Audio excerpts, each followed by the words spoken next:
Hello, everybody, and welcome into the jungle at Canyon View High School as the Jaguars take on Kellis in arguably the biggest game of the season.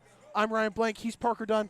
Parker, last week, straight dominance over Independence, winning 63-0.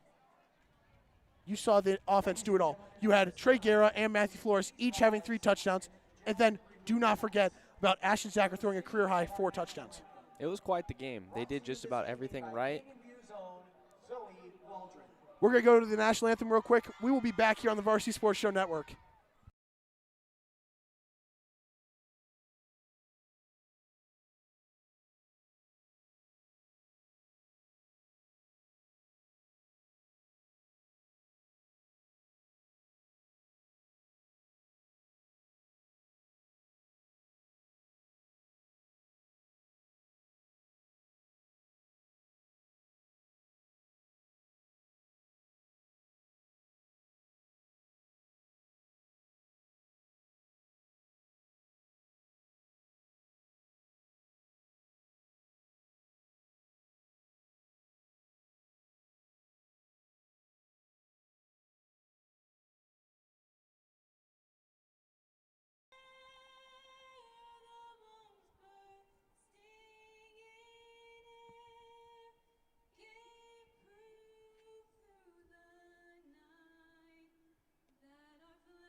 We are back from the national anthem, and as we talked about, dominance over Independence last week. But Parker, this week it is the biggest game of the season. With the win, Canyon View not only secures their first over 500 winning percentage in the program history, but they also win their region, 5A Northwest, as they try to get into the 5A playoffs. Parker, what does this team need to do to be able to get both of those things done tonight? Well, what they need to do, Ryan, is they need to execute. And that's going to be a difficult task tonight against a really quality football team. They're 6-2. They're looking to come in here and spoil things for Canyon View, and they really just need to stay focused. They need to pay attention to detail and execute on both ends, and even add in some good special teams in there as well, which has worked very well for this team so far. Parker, the storyline is head coach Nick Garrett is not here tonight. He is out for the week with COVID-19. Parker, without your play caller and without your head coach, how does that affect this team going into their biggest matchup of the season? Well, I mean, there's a domino effect. I mean, that's your leader. That's the voice of the locker room. That's the guy that gets the troops going, gets them feeling good. And like you said, the play calling. We've seen it at every level of football when it comes to these situations where you don't have your play caller out there. You really see the true value. Coach Garrett has drawn up some incredible plays all year long. We saw it on full display last week. Not having him definitely does hurt. Tonight is Military Appreciation Night as Veterans Day approaches this upcoming week. Parker, what do you want to say to all the veterans and all the current service members that are out there fighting for us right now? Well, I just want to thank them for their service. What they do is really incredible, and they allow us to live our lives here and feel safe in our home country, and it's just really admirable. I could not have said it better. Thank you to all the current service members and veterans. We will be back here on the Varsity Sports Show Network for Kickoff. Thank you for listening to the Varsity Sports Show. Our mission is to empower education and enable dreams, creating a platform to promote young people in extracurricular activities and community outreach. If you are interested in partnering up with the Varsity Sports Show, find us on Twitter, Facebook, Instagram, or call or text us at 480-779-9437. The Varsity Sports Show. Lose that ball as a fumble. You took it, you tucked it away, and you ran. Arizona's home for youth, high school, college, and you. Training Better Athletes was founded by renowned football coach Ron Sowers with the philosophy of training well-rounded young people in mind and body. TBA is the go-to for middle schoolers through the pros. Coach Sowers has worked with all sports but specializes in football offensive and defensive line skills training. Whether it's one-on-one or group training, reach out to Coach Sowers at trainingbetterAthletes.com or call him at 602 435-9064. You can't cheat the grind.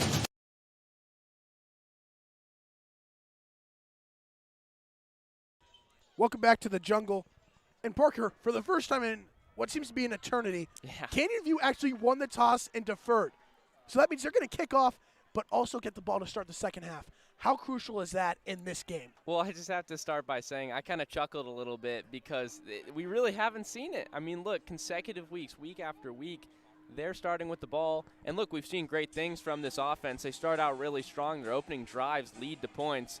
But it is kind of nice to have that change of scenery, be able to see the defense take the field first. And they're going to really just have to go out there and set the tone because they've done it all year long.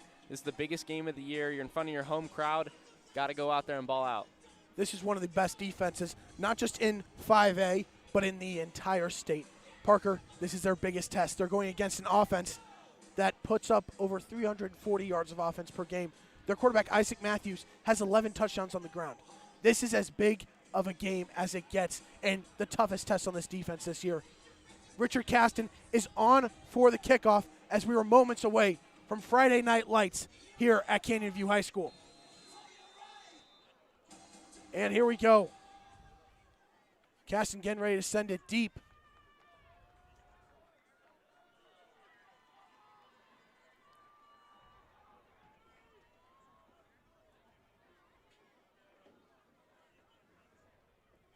And we are off. Friday Night Lights here in the jungle. Kickoff's going to be hauled in around the 11-yard line. The return man for Kellis trying to take it upfield. He's going to be brought down at the 21-yard line. Good job on the coverage team. And like we are accustomed to seeing here, Caston gets it to that sweet spot. That 15-yard line is kind of his bread and butter. That's where he's usually going to be able to get that football to. And really it just comes down to how well the rest of the guys on the field can do as far as wrapping up that return man. Good job getting him there for a short gain, keeping that ball around the 20-21-yard line. Tackle there by Demarion Shepard, who we have seen on offense throughout this season. Now here comes the dominant defense. It's going to be first down and 10 for Kellis at their own 20. Isaac Matthews, we just mentioned him. Star quarterback in, receiver in motion for Kellis. And the pitch is going to go to him along the outside. Kobo's trying to get there, but he's not going to. Driven out of bounds, and there was Garrett Hager getting the receiver out of bounds, which was number 10, Malik Iglas, who is one of the top receivers for this team. Yeah, it was a good job just pushing him to the outside, containing him, getting him out of bounds. And you mentioned Matthews and his ability to use his legs. And where I really see the strength of this defense is the linebackers. Keegan Landis, Jesse Roca, Cordova, these guys are all over the field, and they're going to have quite the task ahead of them. 1 yard gain, 2nd and 9. Handoff is going to go to the outside to running back number 3 is Ernest Brown, and he's going to gain a couple before he's dragged out of bounds by Garrett Hager once again. Had that lead blocker ahead of him, tried to read it, try and bounce it to the outside, got to the numbers, but not too much working for him. This defense isn't giving them too much room to maneuver. Definitely could see a passing play here, or at least see Matthews take it with his legs. It's 3rd down and 7. They're going to hand it off again to Brown. No, this one's actually going to go to number 7, Titus Gomez, and he's going to get upwards towards the 35 for the first down. Clearly, you can see their game plan is to run this football. They're going to be able to give it to multiple guys out there so they can try and see those openings and hit those holes against this defense that really does not give much room. While Matthews does have the most passing yards in the 5A Northwest Division, this team has proven to be more run-heavy as they have rushed for over 1,800 yards so far this season. New set of downs, 1st down and 10 at the 33, under 11 minutes remaining in the first quarter. Handoff is going to go to the outside, and there's a group of Jaguars there to stuff him. Maybe gets a gain of 1 or 2, but on the carry, it was their starting running back, number 18, Darian Campbell. That play was sniffed out by that defense. That whole defensive line just knows how to shift. They get in the right position, and they close those holes so quickly, really making the running backs' lives a lot more difficult no matter who they play. 2nd down and 8 after a gain of 2. Face a handoff. Matthews is going to take it himself up the middle. He's going to get dragged down after about a gain of 5. That's going to set up 3rd down and short. Yeah, that was a quick design play. Takes it into the hands off that snap and just immediately goes straight through that A gap, trying to get as much yards as he can. He bulldozed a little bit forward for an extra yard or 2. don't see that too much from quarterbacks. Usually that's one of the better traits for a good running back. Good job of falling forward there. Third down, handoff is going to be taken, and he's going to be stuffed behind the line of scrimmage. The Jaguars defense comes up big on third down. What a booming hit. We've seen some massive hits from these linebackers. Man, do they fill those gaps, and they punish those ball carriers. That was one of those sneak previews of what could be to come later on in this game. Gomez on the carry, but they're going to go for it on fourth down. It is 4th down and 4 at the 41-yard line. Under 9.5 minutes remaining in the first quarter.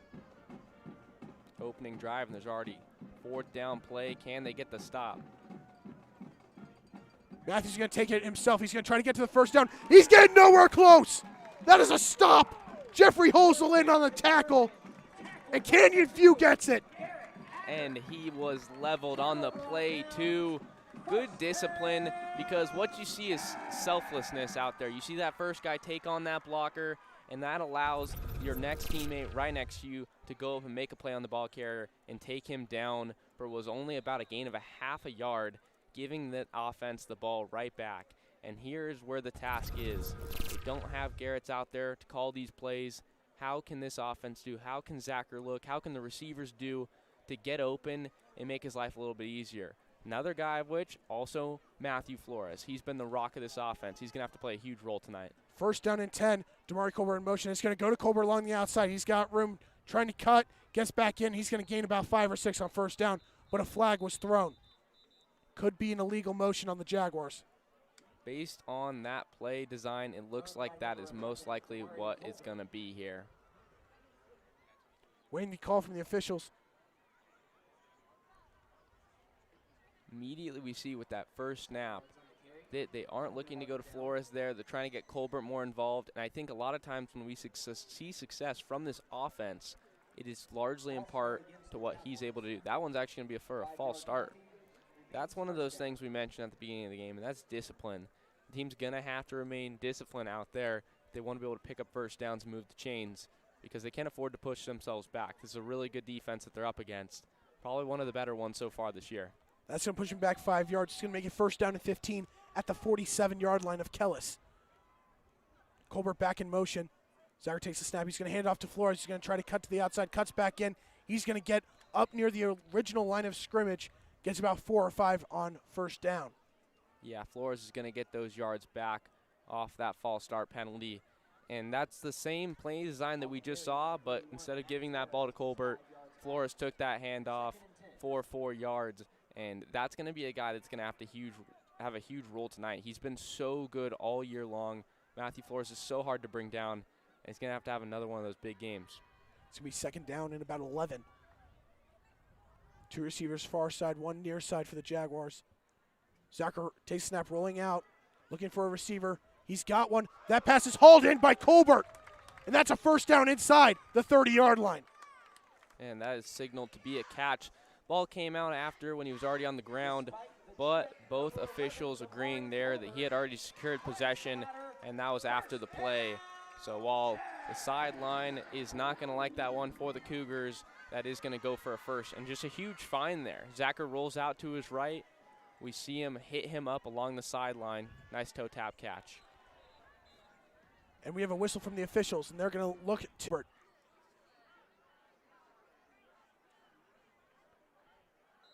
And the play stands. It's a 15-yard completion from Zacher to Colbert for the first down. Zacher fakes the handoff, trying to take it himself, trying to get to the outside. He's going to be tripped up, stays up, gets near the 20, and he's going to be brought down. Gain of about 7 on the play, and they're right on the outside of the red zone. Zacher's an underrated rusher. He's got those legs. He's got that sneaky quickness. So I definitely think that we're going to see some more of that. And especially when you have a guy like Matthew Flores in the backfield, you want to be able to mix it up. You want to be able to have that read option in your back pocket, because Zacher's able to pick up some big yards there. And just like that, second and short, could definitely see a whole lot more of that tonight. It is second down and 3 at the 20-yard line of the Cougars. So far, 2 running plays, 1 pass. They have a first down, and now they're at second down and short, following a penalty on the first play from scrimmage. Handoff is going to go to Trey Garrett to get to the outside. He's got room. He breaks a couple of tackles, and he is inside the 15, up near the 10 for the first down. Nice play there. A lot of guys in motion. That's been one of the common themes we're seeing so far. And, you know, just dating back to other games with Coach Garrett, he really likes to mix it up. He likes to give the defense different looks, and we're seeing that. Multiple guys being involved so far. You see Colbert, who had that catch, now Guerra, and, of course, we know it's Flores.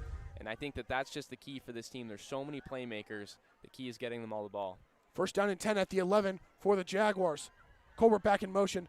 They're going to fake the pitch to him, hand it off to Flores. He's going to take it up the middle. He's going to be wrapped down right about the 5-yard line.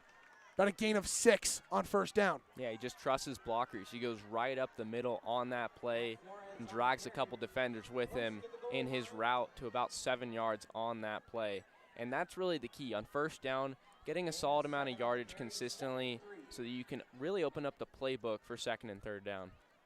Make it a gain of 7 on the play. It's going to be second down and 3 at the 4-yard line. Bunch set in the backfield. He's going to go back to Flores. He's going to run up the middle and into the end zone. Touchdown, Jaguars.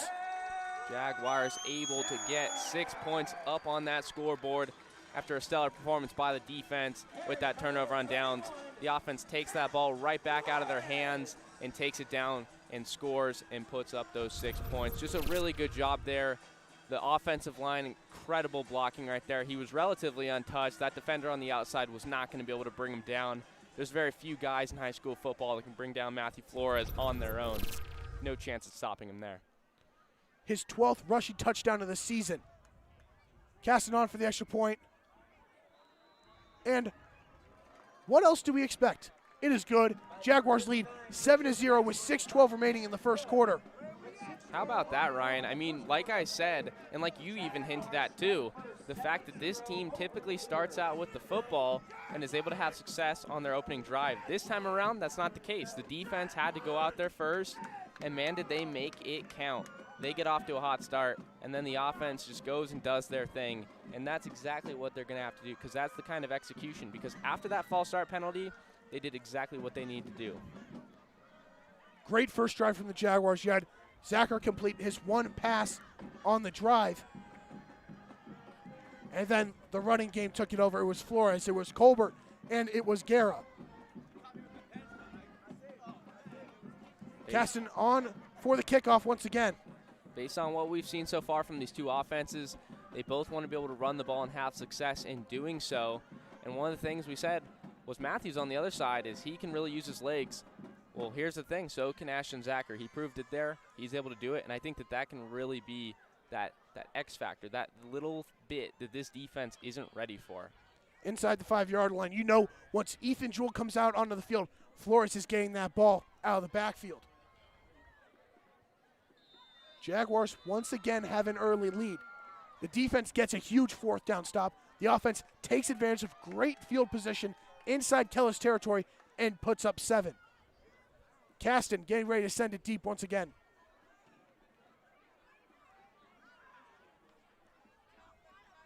And it is off, and it looks like Gomez is going to haul it in around the 13-yard line, going to try to take it up the middle. He's got some room, and he's going to be met by a group of Jaguars, and he's going to be brought down right around the 25-yard line. And here comes Matthews and the Kellis offense. Yeah, Matthews and that offense looking to bounce back after being stuffed on that 4th down attempt near the 45-yard line.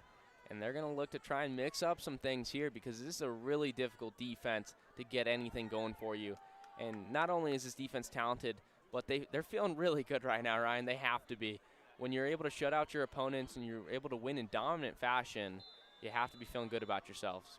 Parker, last week the defense held the Patriots to 58 total yards of offense. First down and 10, the handoff, and it's going to be good for about a gain of 3. The defense once again crashing up the A-gap and bringing down the ball carrier, and this time it was Campbell once again. And here's the dangerous thing about this Kellis offense. Yes, they have Matthews, who is a dominant passer, but the running attack, they have 1, 2, 3, 4, 5 guys with over 200 yards of rushing yards this year. Second down and 8. Handoff is fake to Campbell. Matthews is going to try to take it. He's going to be pushed out of bounds for a huge loss on second down to make it 3rd down and long. And that is how you do it. You really set the edge there. One of the big things that coaches really harp on in practice is watch that football, really pay attention to it on those read option plays, because when you're going up against a run team that can utilize their quarterback's legs, they're so dangerous. You have to be so careful. You got to make sure you choose the right guy to go for. Sure enough, they did. And the best part about that play was it wasn't just one guy. There were 2 Canyon View defenders ready to make that play. Garrett Hager has been all over the field on these first 2 drives, forcing Matthews out of bounds. 3rd down and 12, under 5.5 minutes remaining in the first quarter. Matthews fakes handoff. He's going to try to take it up the middle himself, and he's got really nowhere to go. It's a short gain before he is met, and that's going to bring on the punt unit. The Jaguars get another stop. This defense is incredible, Ryan. They just continue to ball out every single week, and there really aren't too many weaknesses because one of the things they do so well is they stuff the run. They get tackles for loss. That's something that we've mentioned. They were number 1 at that exact category. But not only that, though, the secondary is so solid because you just don't see guys try and throw the ball on them because of how good they are and how much respect they do have. Dale McClellan is back, ready to receive the punt. He's right around the Jaguar 40-yard line. It's going to be 4th down and 10. We are now under 5 minutes remaining in the first quarter. Quick quarter going by here in the jungle.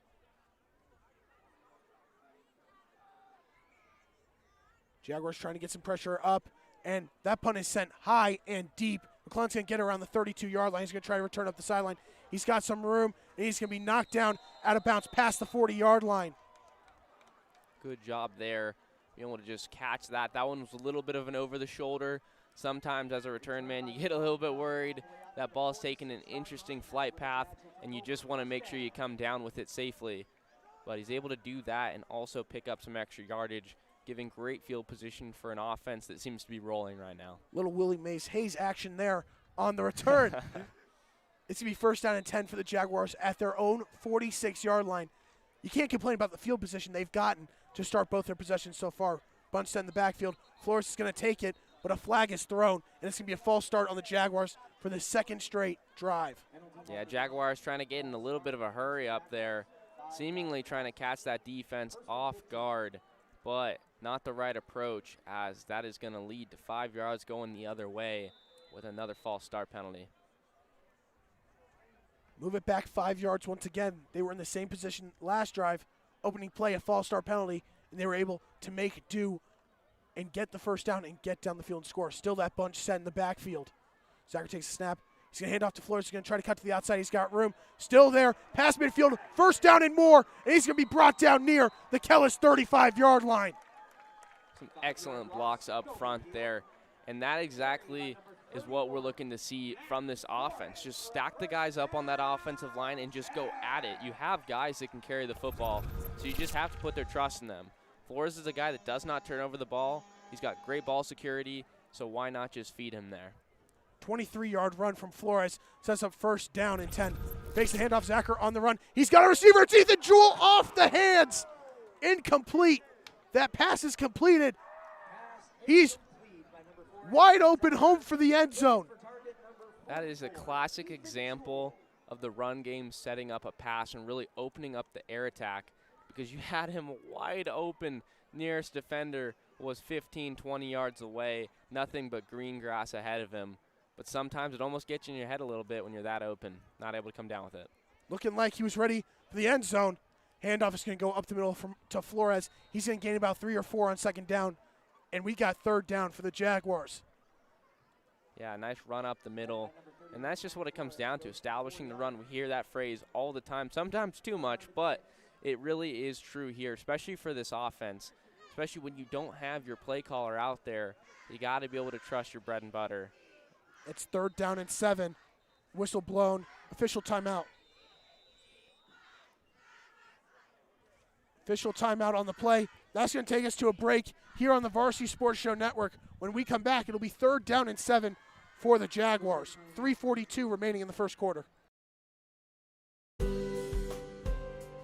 At Angel Dentistry, our focus is to provide the highest quality and comprehensive family and cosmetic dentistry care. From checkups and cleanings to advanced issues like gum disease and implants, Angel Dentistry will provide an array of dental services to meet all of your family's needs. With extensive experience in using the latest dental techniques and state-of-the-art technology, visit us online at angeldentistry.net for more information or call to schedule your appointment today.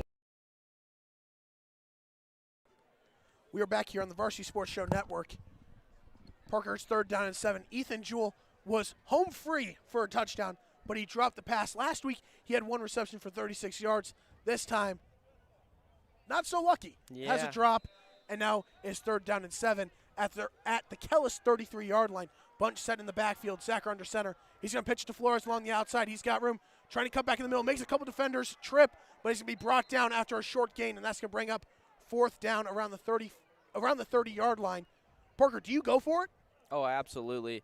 And that play call really just signified the fact that they were in 4th down territory here, as that is the call to go for here. Because, look, they have a great kicker in Caston, definitely one of the better high school kickers you're going to come across, as he's been a guy that they can rely on.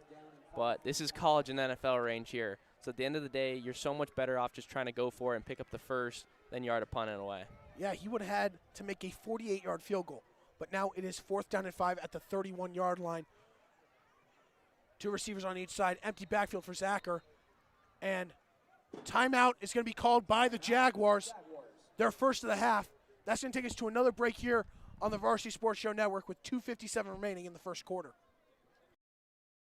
Hey guys, Vince here to talk to you about a good friend of mine named Bob Jenkins. Bob is a Marine Corps veteran. Bob and his younger brother DJ own Vets Built Contracting. For 5 years, they've been hiring and putting veterans to work. Vets Built is licensed, bonded, and insured, both residential and commercial, specializing in renovations, remodeling, new build, casitas, safe rooms, or small commercial TI work. If you're a skilled veteran looking for work, a homeowner in need of work, or a commercial business needing TI work, please call Bob or DJ at Vets Built at 480-584-3675.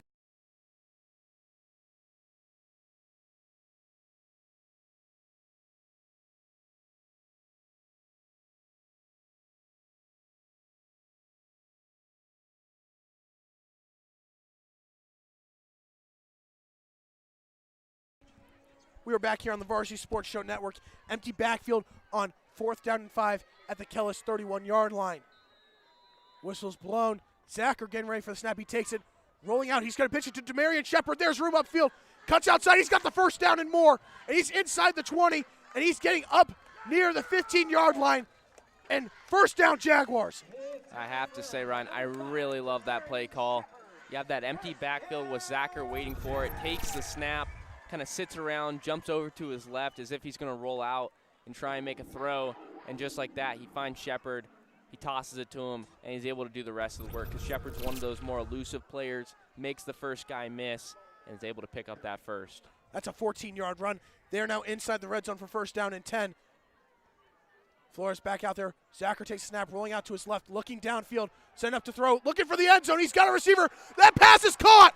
Touchdown Jaguars to Caden Kastner. Getting another man involved. That's a name that we haven't had the chance to hear too much. We hear so many names like Flores, Guerra, Colbert, Shepard. We're able to hear him as he makes a play and he gets wide open. Not sure if there was a break in coverage there, but that was just another example of Zacher being able to roll out to his left. Kind of on that last play, it looked like he was trying to give him that look. This time he does, and man, does he find an open receiver. You're not going to miss another open guy like that. Yeah, Jewell this time delivers a dot of a throw, and that's good for the touchdown. Caston's extra point is up. And Parker, why don't you tell the viewers what it is? It is good. Like there was a doubt. This guy is nails, whether it's a field goal or an extra point. And the Jaguars lead 14-0 with 2:21 remaining in the first quarter. Parker, what a start from this team, especially without their leader and their head coach, Nick Garretts. This team is looking really good. I can only imagine how happy Coach Garretts will be to find out that his team is up 14-0 with 2:21 left in the first quarter. They're going out there, they're executing. Ironically enough, on both those drives offensively, they had that false start penalty that brought them back, but as soon as those yards kicked them back, they sent into overdrive and stormed down the field in a hurry both times and are able to put up 2 touchdowns. Caden Kastner's first touchdown reception of the season. And this is the perfect game to have it, and the biggest one of the season. He was open in the middle of the end zone. Zacher sets his feet, delivers a dot for the touchdown. Offense continues to look good here as they make these stops by the defense. They make them count. It's as simple as that. Casting on once again. The man with the iron leg. Getting ready to send it deep. This one is going back towards Gomez. He's going to field it around the 12, maybe 11-yard line. They're going to look for some fake, and they fake the handoff, and Gomez is going to be brought down right around the 14-yard line. Fake the handoff to running back Ernest Brown. And the offense for the Cougars is now backed up inside their own 15. Yeah, they're backed up. Just good coverage there by this kickoff team for Canyon View, as they had that one read like a book, because, look, if he was going to make that play and give it to his teammate, they were going to be able to make that tackle because they were ready for it.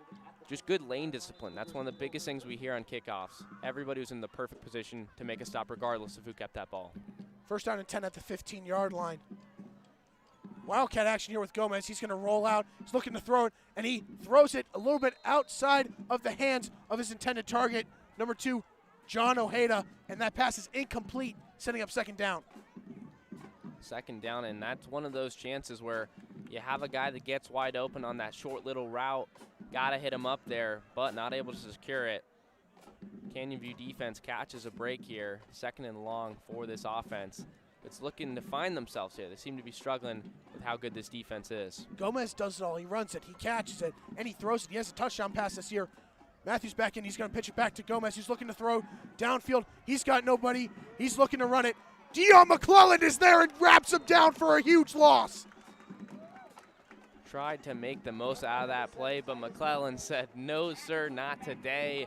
Wraps him up and throws him down for the loss of about 4 yards on the play. Emphatic stop there to force third and long. Loss of 5 on the play. Third down and 15. Back around their own 10-yard line. Nearing a minute and a half remaining in the first quarter. They're going to hand it off to Brown, who's got room along the outside. Kobo's trying to get there, and he will, and they're going to be short of the first down marker. They're going to get near the 20-yard line, and here comes the punt unit once again for Kellis. 3 straight times this defense comes up big and gets the stop, and they're going to force them to punt that ball back away.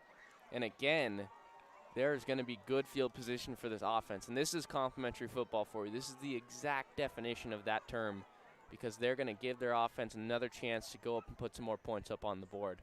Kellis is going to be punting from inside their own 10. McClellan is back around his own 40-yard line. Under a minute remaining in the first quarter.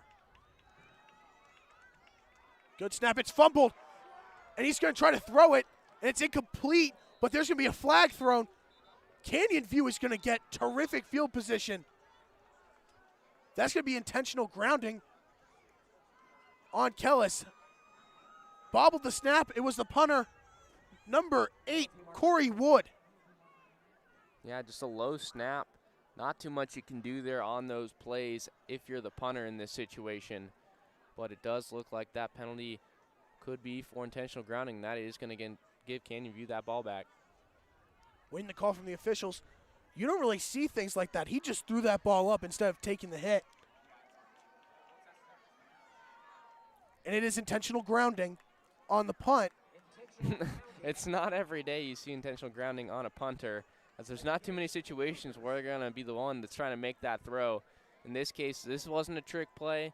This was no kind of shenanigans like that. Simply just a play where he had to try and do something, make the most out of a bad play. Not able to do it, though, as the special teams unit now also adds himself to the mix and comes up big. It is first down and goal at the 5-yard line. 41 seconds remaining in the quarter. One receiver far side, one near side. Flores behind Zacher, who is in the shotgun. Colburn in motion. The handoff is going to go to Flores. He's going to run up the middle. He's going to try to push himself in. He gets inside the 5, but a flag is thrown. Penalty on the play, like you mentioned. Got to wait and see what this one's going to be for here. Flores will stop short regardless. Looks like it might be on the Jaguars once again.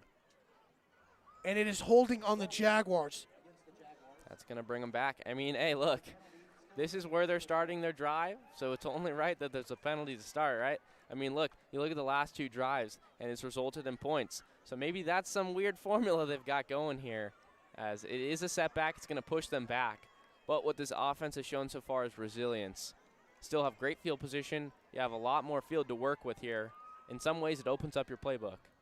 It's now first down and 16 at the 16-yard line with an 11-yard holding call.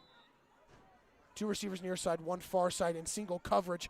No high safety for Kellis. Flores in motion over the right hip. Colbert in motion.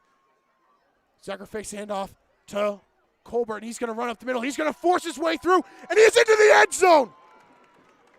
Touchdown, Jaguars. Penalty on the play, though. Appears like this one might be coming on back. And if that is the case, that would be unfortunate because that was quite the run there by Zacher regardless. Just great power to push forward for an extra 5 or 10 yards there to get into the end zone. And it is a legal motion on the Jaguars. Another penalty. That is 4 penalties on their first 3 offensive drives. 17 seconds remaining in this first quarter. And it's going to make it first down at the 21-yard line. Yeah, I mean, that's just a bummer for Zacher because that was one of those plays where he just took that thing, lowered his shoulder, and ran with it and took on defenders on his way to the end zone. Those are ones where you're really upset when you get in the end zone. You think you're about to celebrate a touchdown only to find out there's a penalty on the play. Once again, single coverage on the far side, 1 high safety. Colbert in motion. Zacher hands it off to Colbert. He's trying to get to the outside. He's going to gain maybe a yard, maybe 2, and it's going to make it second down and 20. And that's going to end the first quarter of play here at the Jungle. It has been dominance from Canyon View as they lead 14-0 heading into the second quarter of play.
Due to technical difficulties, we are late to getting back to the action, but Ashton Zacher just threw his second touchdown pass of the game to Caden Kastner, and the Jaguars now lead 20-0. We currently have no video as we are still going through technical difficulties. Kastner's extra point is up, and it is good. With 10:59 remaining in the second quarter, with 11:51 remaining in the second quarter, Jaguars lead 21-0. Yeah, this turned into a radio broadcast out of nowhere.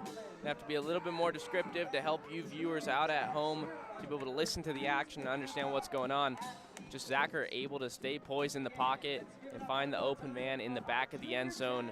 Kind of similar to how he did on the last drive where they were able to also put up 6 points on the board. They're just doing the right things. Guys are getting open, and Zacher is making sure to distribute the wealth to the guys that get open for him. Jags are dominating so far in this game. Caston's on for another kickoff. Due to the technical difficulties, we are sorry we missed the touchdown pass from Zacher to Kastner, who now has his second touchdown of the game. Yeah, I mean, for a guy that we haven't really been able to call the name too much of, he's really having quite the game. Definitely the player of the game up until this point, being able to get open for those 2 scores. Kaston getting ready to send it deep once again. The kick is off, and it's going to be hauled in once again by Gomez at the 10-yard line. He's going to try to cut up the middle, trying to get over towards the far sideline. He's got room, and he's going to be knocked down past the 30-yard line. Nice return on the play for a return of about 25 yards there. And what we're seeing so far is I got to give some credit to Caston. I mean, he's booming these kicks. We always see him get around the 15-yard line, sometimes a little bit more in, sometimes even to the 20. But those are getting to the 10-yard line or beyond, pushing back the return man, only helping out the special teams unit to be able to cover the play and make the tackle. This time, a good return that they were able to give up here, but still, got to give some credit for those kicks. First down and 10 for Kellis at their own 33-yard line, their best starting field position of the game. Matthews takes the snap. He's going to hand it off to Campbell. He's going to try to get to the outside, and he's going to be hit and brought down behind the line of scrimmage. Keegan Landis. Hadn't said his name yet, but here he is. Keegan Landis. Nickname should be TFL, tackle for loss, because that is what he does, and that is what this defense does. There's so many guys, Ryan and I were talking about before the game, that make an impact and are able to wrap up the ball carrier for losses. That's what makes this defense so special, is it's not just 1 or 2 guys. There's a handful that can go out there and make plays. Loss of 3 on first down. It's going to be second down and 13. This time Matthews fakes the handoff. He's going to try to run it himself, and he's going to gain a couple of yards. And we are back. We have video for everyone. There it is. A little late for the start of the second quarter, but hey, better late than never, Parker. Yeah, it wasn't too long. It could have been worse.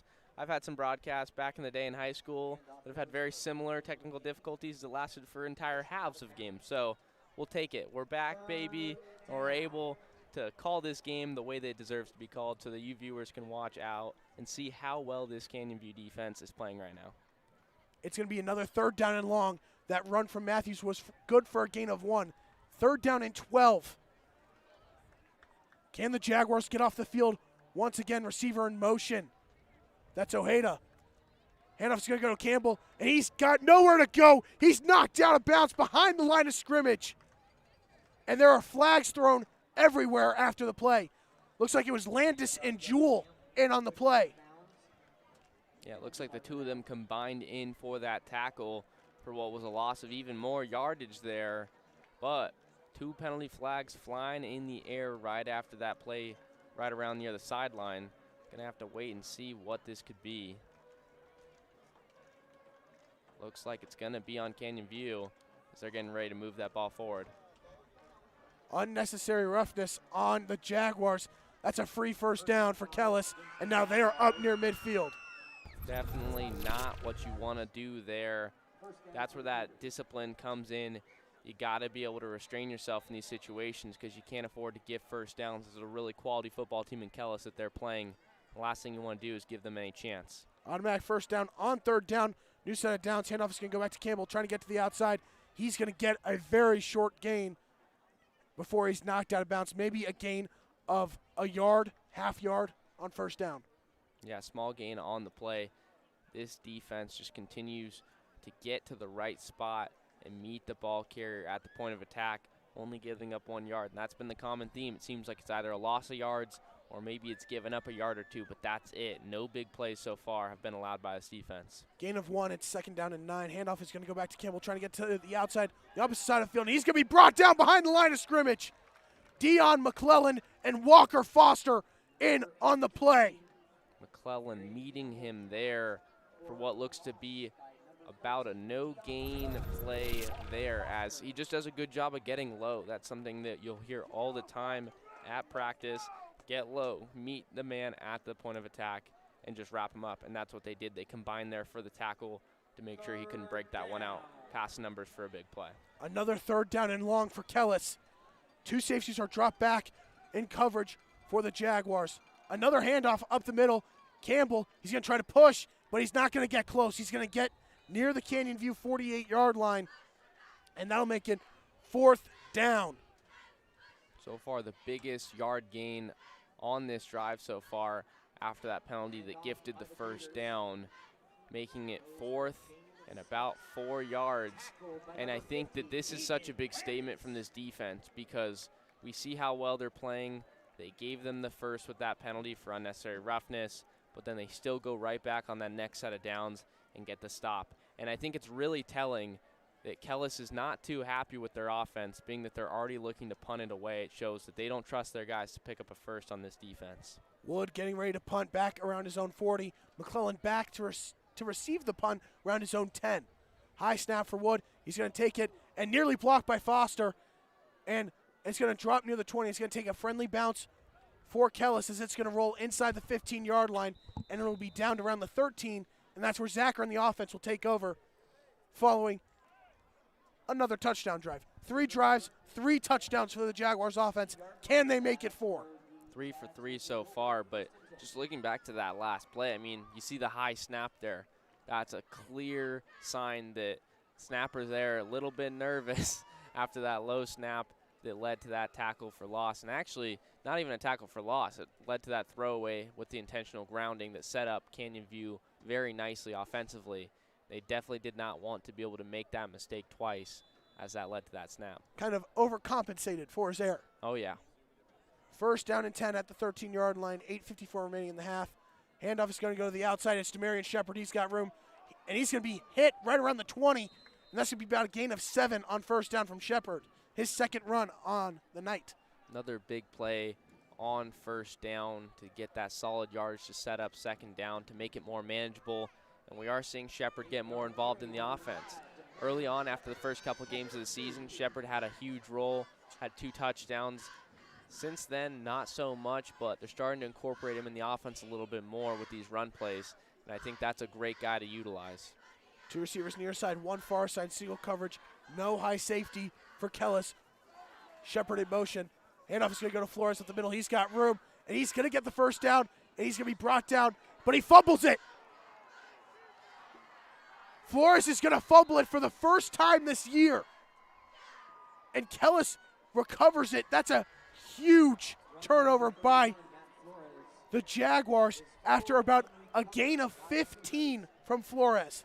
That's a huge play there, too, because like you mentioned, Ryan, that's his first time fumbling. I even indicated earlier in the broadcast that he's done such a good job with ball security. He hasn't coughed up the ball, and he just takes care of the rock no matter where you give it to him and no matter what the situation is. Not this time, though. He was fighting for those extra yards, which we're accustomed to seeing. He does an exceptionally well job of that, but comes back to bite him here as that ball was knocked loose. 4-man in the backfield for Kellis on 1st down. They're going to hand it off, and pushing forward for about a gain of 3 on 1st down is the ball carrier, and it is Campbell once again. It's going to make it about 2nd down and 7, and the defense once again is going to have to make a stop. Their backs are against the wall now as Kellis is in Canyon View territory. 2nd down and 7 at the 30. Matthews rolling out. He's going to try to run it himself, and he will. And he's going to pitch it back. And that's going to be a gain of really not as much as you would think from the pitch. And it's going to get close to the 1st down marker, but not there. Yeah, not quite there. He probably would have got just as many yards had he just took it himself and lowered the shoulder there. So that's one of those plays where, you know, it worked fine. He was able to get the ball to him, but you don't always want to take that risk when you don't think that there's too much reward on the other end. Now it's to be 3rd down and 4 at the 26-yard line. It was Walker Foster there on the tackle. 3rd down once again. Handoff is going to go to Gomez, trying to get to the outside. He's got room, and he's got the 1st down. He's going to take it near the red zone, probably inside of it, and it's going to be 1st down for Kellis. Yeah, Cougars able to pick up the 1st down there on that play. It went up the middle, got to the outside, got around to the numbers, showed a little bit of a burst of speed there to get through that 2nd level until he was eventually wrapped up after already getting that 1st down. One of the true tests for a defense is having to keep going out on the field with limited rest. They're faced with that situation right now. 1st down 10, handoff is going to go back to Gomez. He's going to push forward for about a gain of 5, but a flag was thrown. Looks like a pre-snap penalty that's going to go on the offense here for the Cougars. And it's an illegal motion on the Cougars. You were right, Parker. Pre-snap penalty, and that's going to push it back 5 yards, making it 1st down and 15. Just when the offense was finally starting to get into a little bit of a rhythm here after picking up that 1st down, they find themselves committing that mistake, pushing them back. And this is a Canyon View defense that doesn't need any help. So as an offense, if you're going to have some penalty yardage, you're only making your life that much more difficult. 1st down and 15 at the 25-yard line. We are under 6.5 minutes remaining in the half. Best chance to get inside the end zone and really get back in this game down 3 scores. Matthews takes a stab. He's going to pitch it back to Gomez. Keegan Landis drops him all the way back around the 30-yard line. As if he was shot out of a cannon. I mean, you see that line of scrimmage battle in the trenches, and all out of nowhere, I'm speechless. Out of nowhere, you see number 50 come flying on through to make a huge tackle for loss. No doubt about it, wraps him up and brings him down in a hurry. That was a generous spot because where Landis hit him was before the 30-yard line. It was around the 33. It's only a loss of 5, but Keegan Landis continues to make an impact, and he shot through there like a cannon. Empty backfield for the first time tonight for Kellis. 3 receivers near side, 2 on the far side. Matthews in the shotgun. 2nd down and 20. Matthews is going to try to run up the middle. He's going to be met after a short gain. Ortiz was there. Foster was there. Landis was there. Everyone was there. Cougars taking it up the middle, continuing that run game pattern. They've only tried to drop back and pass once. It led to that incompletion earlier in the game. And it seems like they're just going to continue to try and run this football. But at some point, you're going to have to get more creative because this defense is not going to give you anything. It's 3rd down and 17, Parker. This is where they should look to throw the ball. And once again, it's Wildcat formation with Gomez. Could he look to throw it himself? He is going to drop back and look to throw. And he feels pressure. He's going to dump it off outside of the backfield. That's going to go for about a gain of maybe 2 yards. And that was over to Isaac Matthews, his first completion of the night. That's going to make it about 4th down and 15. Yeah, first completion of the night. But that's not going to get the job done. That's not the kind of play call that moves the chains, as he was wrapped up real quickly as soon as he touched that football. Big 4th down here. And that's going to go for a gain of nothing. It's going to be 4th down and 17 back at the 27. The Cougars are going to call their first timeout of the half with 4:37 remaining in the first half. The Jaguars lead 21-0. We're going to take a short break on the Varsity Sports Show Network. Hey guys, Vince here to talk to you about a good friend of mine named Bob Jenkins. Bob is a Marine Corps veteran. Bob and his younger brother DJ own Vetsbuilt Contracting. For 5 years, they've been hiring and putting veterans to work. Vetsbuilt is licensed, bonded, and insured, both residential and commercial, specializing in renovations, remodeling, new build, casitas, safe rooms, or small commercial TI work. If you're a skilled veteran looking for work, a homeowner in need of work, or a commercial business needing TI work, please call Bob or DJ at Vetsbuilt at 480-584-3675.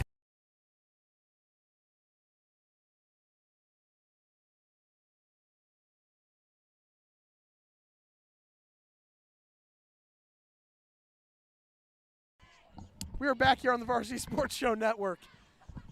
Kellis just took their first time out. They've got 4th down and 17. Looks like they're bringing out Corey Wood to kick a 44-yard field goal to get on the scoreboard. Not every day you see this. I mean, speaking of which, Caston's one of those guys on the other sideline for Canyon View who has the kind of leg that can do this, but that's a rare group. You don't see too many coaches elect to kick here. McClellan is back inside the end zone to potentially receive a short kick, but the Jaguars are going to call their second timeout of the half with 4:37 remaining. We're going to go to another quick break on the Varsity Sports Show Network. Are you unable to do the things you love? Do you know your daily habits could be better to enhance your quality of life? Are you suffering with chronic pain or chronic illness and can't find the right solution that works for you? Fix Body Group was created so you have a team of professionals to help you achieve your health goals and get you back to doing what you love again. In Scottsdale, go to fixbodygroup.com or call 480-795-5329. Fix Body Group, proud partners of the Varsity Sports Show and Fitness Minute with Tyler Mayer.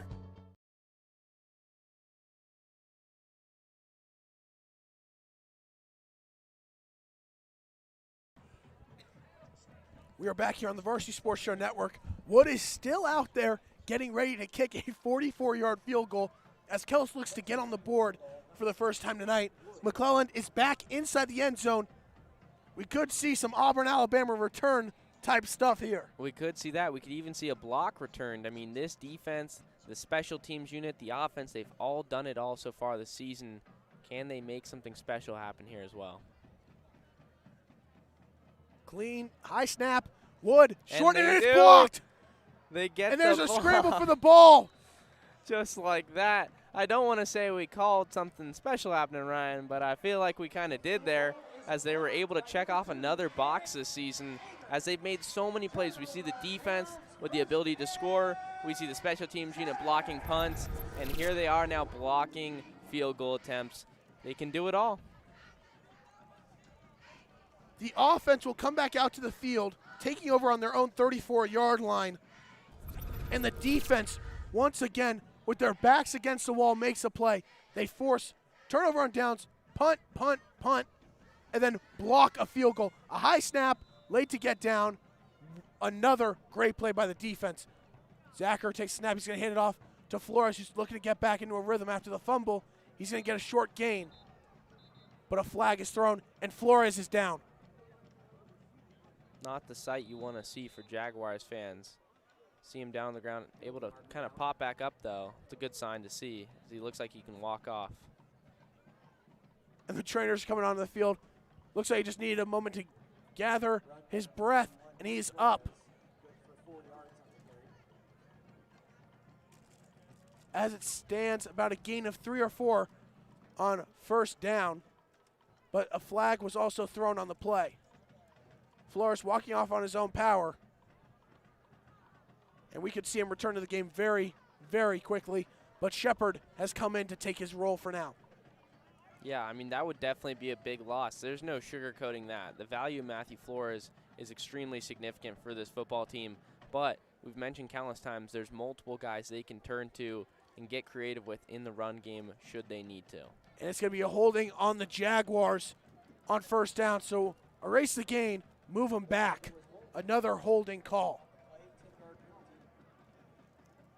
Most things have gone right so far tonight for Canyon View. Really the only thing you can turn your head to is these penalties, and they've been predominantly on the offense as they keep moving the ball backwards. Fortunately, they've done more than enough to make up for it by scoring on 3 of their drives. Can they make it a 4th one here? It's going to be 1st and 20 at their own 24-yard line. Shepard in at running back with Flores getting attention from the medical team on the sidelines. Shepard's going to get the call. He's going to get the carry, trying to get to the outside. He's got room.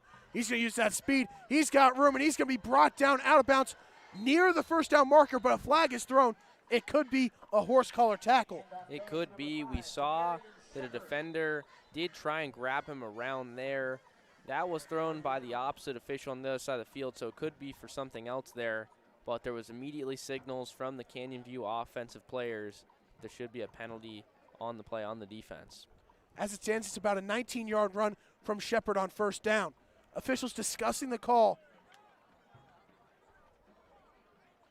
2 flags are out, so we could see offsetting penalties potentially. We could. That one was really late, that second one. There was probably about 60 seconds in time in between that first penalty flag being thrown in that second one.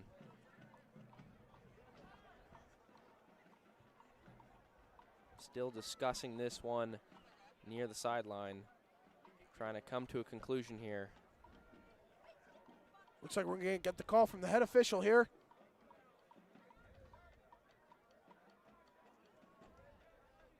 Looks like the ref is trying to communicate with Canyon View's sideline.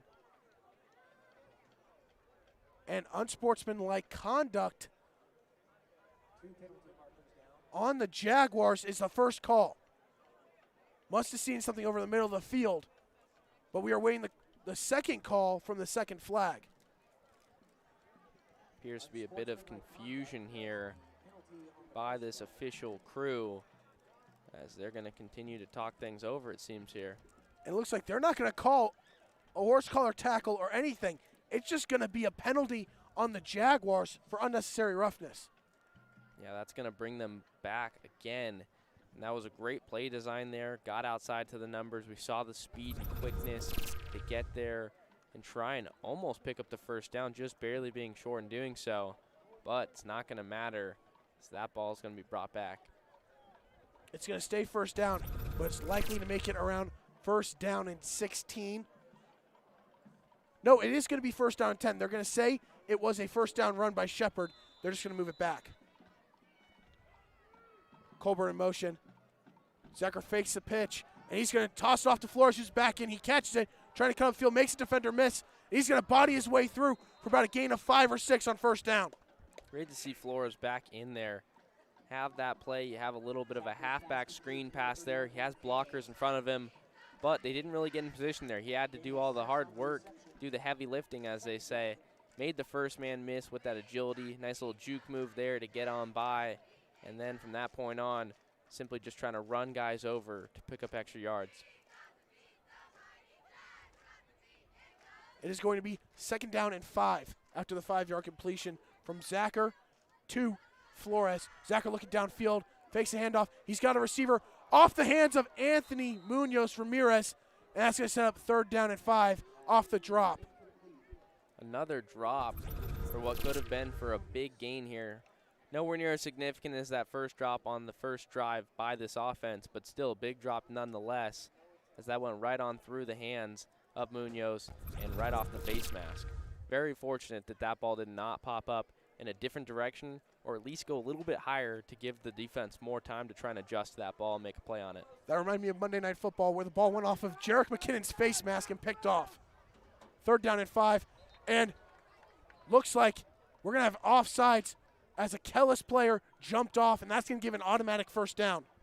Yeah, costly mistake there. And we always say costly mistake for just about any penalty because those are unforced errors. But this one especially, you don't want to give them that first down and give them more sets to try and run more plays and to pick up another first. Crucial mistake there by this defense that was looking to finally get a stop. 3:04 remaining in the first half. Parker, it's first down 10.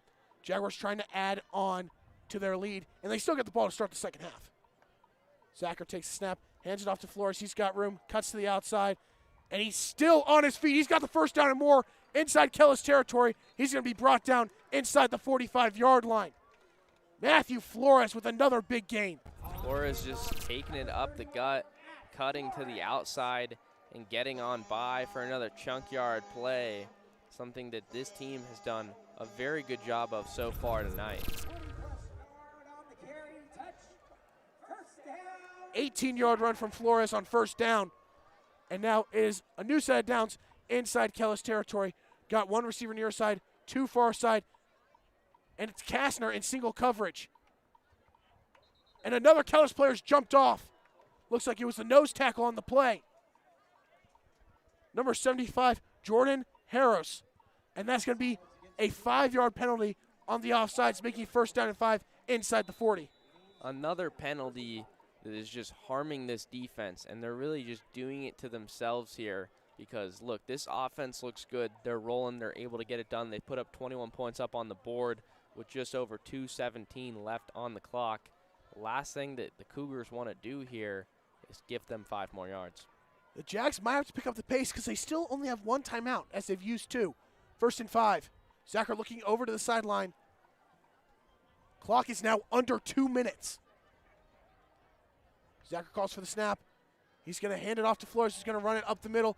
Makes a defender miss, and he's going to be brought down after another big gain. Gets up near the 25-yard line. Flores gets that ball and just gets slim. And what I mean by that is he just squeaked on through both those defenders that were closing in on him and Zacher as he's able to get through up the middle and drag a defender for an extra yard. 14-yard run from Flores on 1st down for another set of downs. Zacher looking at the sideline once again. Under a minute and a half remaining, still 1 timeout, but they are inside. Guerra in motion. They're going to give it to him. Guerra stiff arms a defender, but he's going to have to lunge to get back to the original line of scrimmage, and that is what he will do, maybe gaining a yard, maybe 2. But the clock is ticking, and the Jaguars have got to pick up the pace if they want to get inside the end zone and score again. Not a huge play as far as yards go there, but a nasty stiff arm to try and make the most out of that play to pick up those 2 yards. Less than a minute left. Zacher getting in that huddle, trying to get the guys ready to go. We are They approaching don't have much time to work with. 50 seconds, under 50 seconds. They're at the 25-yard line. They're going to take a shot towards the end zone, but they got single coverage on the far side. Faked handoff over the middle. The pass is completed to Guerra. They're inside the 20. And the offense is going to get going. They're going to speed it up a little bit here. 9-yard completion. And that's good for a 1st down. They're getting ready to snap the ball. Clock is ticking, about 30 seconds remaining in the 1st half. Zacher takes a snap. Hands it off to Flores. He's going to cut to the outside. He's got room. One more got to beat. Stiff arms a defender. And he's going to be brought down inside the 10. But a flag is thrown. 22 seconds remaining. Looks like a face mask there on the play. And that's one of the only ways you can bring a guy like Flores down. You know, you get desperate as a defender. You just want to be able to bring him down once you see your teammate unable to do it himself. But not able to do it there with that face mask. Waiting the call from the head official. And Parker, it is a hold on the Jaguars. Interesting. But it is a spot foul, so they're still going to keep the ball inside the 20 potentially because the flag was thrown near the 10-yard line. And, yep, they're going to be at the 18 with 22 seconds remaining. And the clock is running. The Jaguars have got to get going. Whistle blown by the official. Timeout Jaguars. That's their final timeout of the half with 17 seconds remaining. The Jaguars have 1st down and about 12 at the 18-yard line of Kellis, and they just burned their last timeout. With that, we're going to go to a short break on the Varsity Sports Show Network. 24th Street Dental Biltmore is the place to go for cosmetic dentistry and Invisalign. Doctors Braden, Turner, and the team are ready to put your dental needs first. They are the Valley's Invisalign experts. Schedule a free exam today and mention the Varsity Show for complimentary in-house whitening. From cleanings to more comprehensive dental, 24th Street Dental Biltmore in Phoenix is the first step toward a healthier smile. Located in the heart of the Biltmore, call or stop by 602-468-1135. Proud partners of the Varsity Sports Show.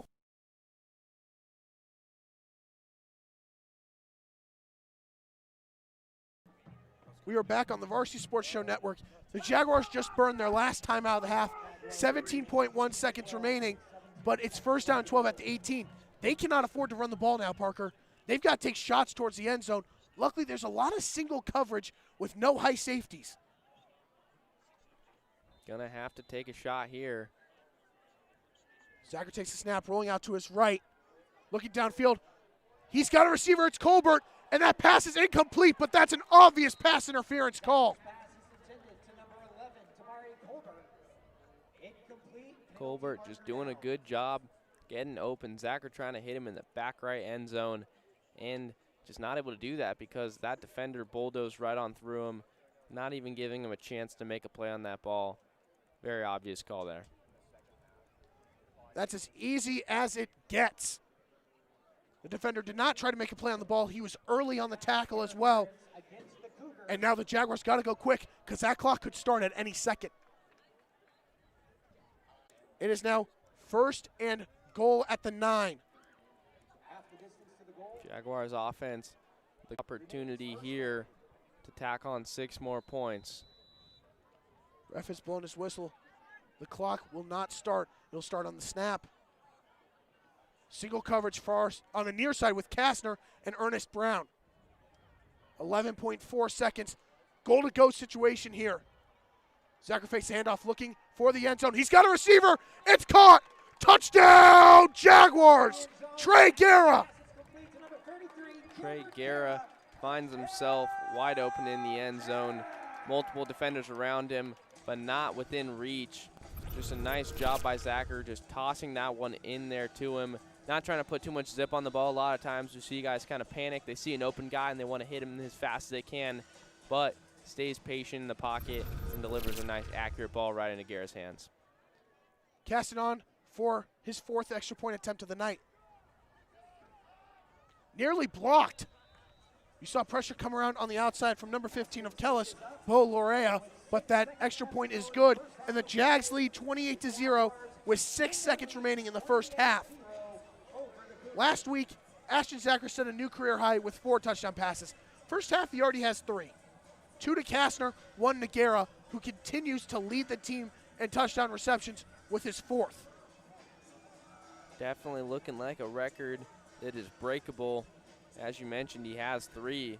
Should he be able to have just replicate this first half more than anything, be able to break that with ease. But really, that's not the focus for this team. This team is just going to try and go out there, get this stop on this last play with 6.5 remaining so they can get into halftime with this 28-point lead.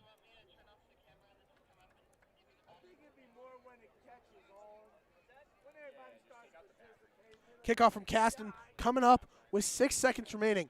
Looks like that'll end the first half of action here in the jungle. And remember, if it cannot get worse for Kellis, the Jaguars get the ball to start the second half as they finally won a toss.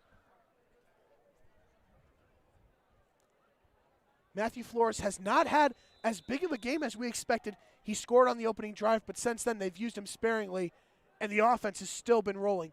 We thought after that fumble from Flores that Kellis could score, get some momentum. Nope, a blocked field goal, and then a long touchdown drive, 87 yards, gives the lead up to 28. Squib kick from Caston. Gomez is going to try to return it, and he's going to be brought down around the 25-yard line, and that will leave the clock with 1 second remaining. Not able to get anything going for him there. This is another kick right around that 15-yard line as that's returned. Canyon View is able to get him there before he can make a big play out of that. The kickoff was returned to the 24-yard line. And Matthews will come back out for what looks like to be one play to end the half. But a penalty marker is down on the field, and we are looking for the call from the officials.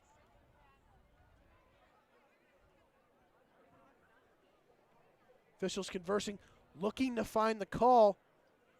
Flag was thrown right around where the return man, Gomez, was brought down, around the 25. Not the first time tonight the officials have had to meet and try and talk about what it could be. Officials still conversing around the 25-yard line. There is under 1 second remaining on the scoreboard here at Jaguar Stadium. So one more play will be ran before we get into halftime. And the call is holding on Kellis on the return. But there's also unsportsmanlike conduct on the Jaguars. So offsetting penalties.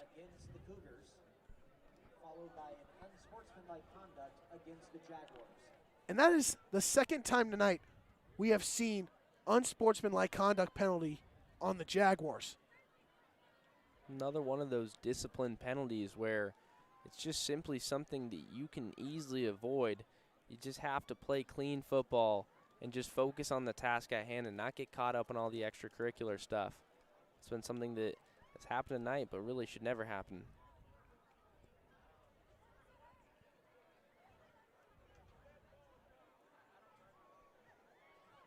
They're saying it is a dead ball foul on both teams. They're going to be offsetting. So it looks like we're going to have one more play before halftime. Looks like the offense for Kellis is going to have to come out Parker, do you think they're just going to take a knee, or do you see them trying to do a little bit of trickery? No, I think they just take a knee. I think maybe not even a knee, but just a simple run play, something that the clock will run on, because you find yourselves down 28-0. I mean, this isn't rock bottom necessarily, but a play where you maybe do something silly and turn it over and let a score happen, that would be rock bottom. So I don't think they want that to happen. I think they'll take the conservative approach here. This will be the final play of the first half. Jaguars lead it 28-0 as they have dominated this first half of play.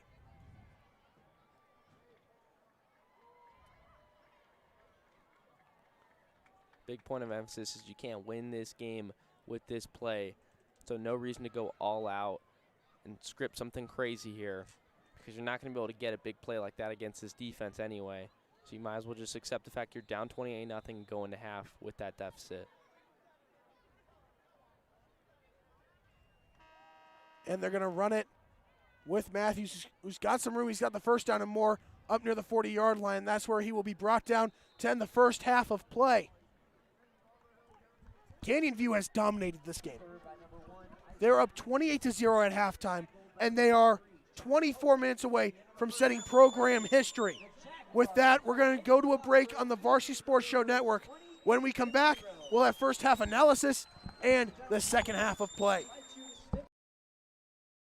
Hey fans, the Arizona AIA High School Football Playoffs are coming. Trust the Varsity Sports Show team to live stream your football playoff games on NFHS. We are an NFHS trusted partner and will spotlight your favorite team better than anyone, including a team segment on Saturday's Varsity Sports Radio Show on AM 1060 KDUS Arizona. We are authorized to cover every round of the football playoffs, including championships. Call or text us to reserve your postseason broadcast and production crew. Time is running out fast. 480-779-9437.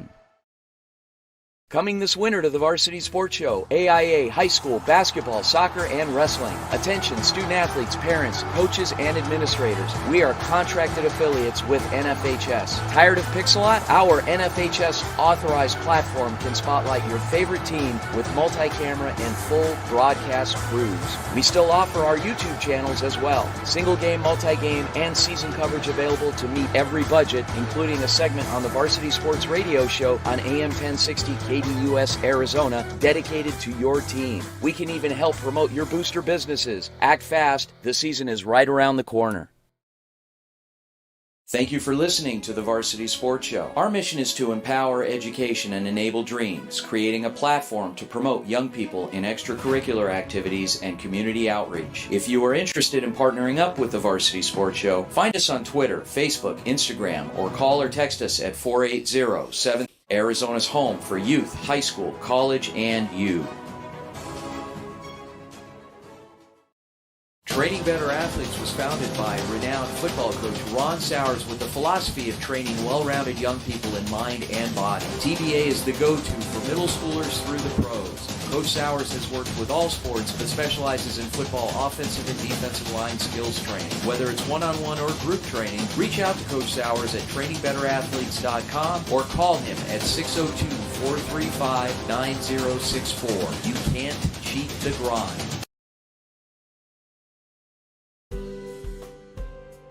At Angel Dentistry, our focus is to provide the highest quality and comprehensive family and cosmetic dentistry care. From checkups and cleanings to advanced issues like gum disease and implants, Angel Dentistry will provide an array of dental services to meet all of your family's needs. With extensive experience in using the latest dental techniques and state-of-the-art technology, visit us online at angeldentistry.net for more information or call to schedule your appointment today.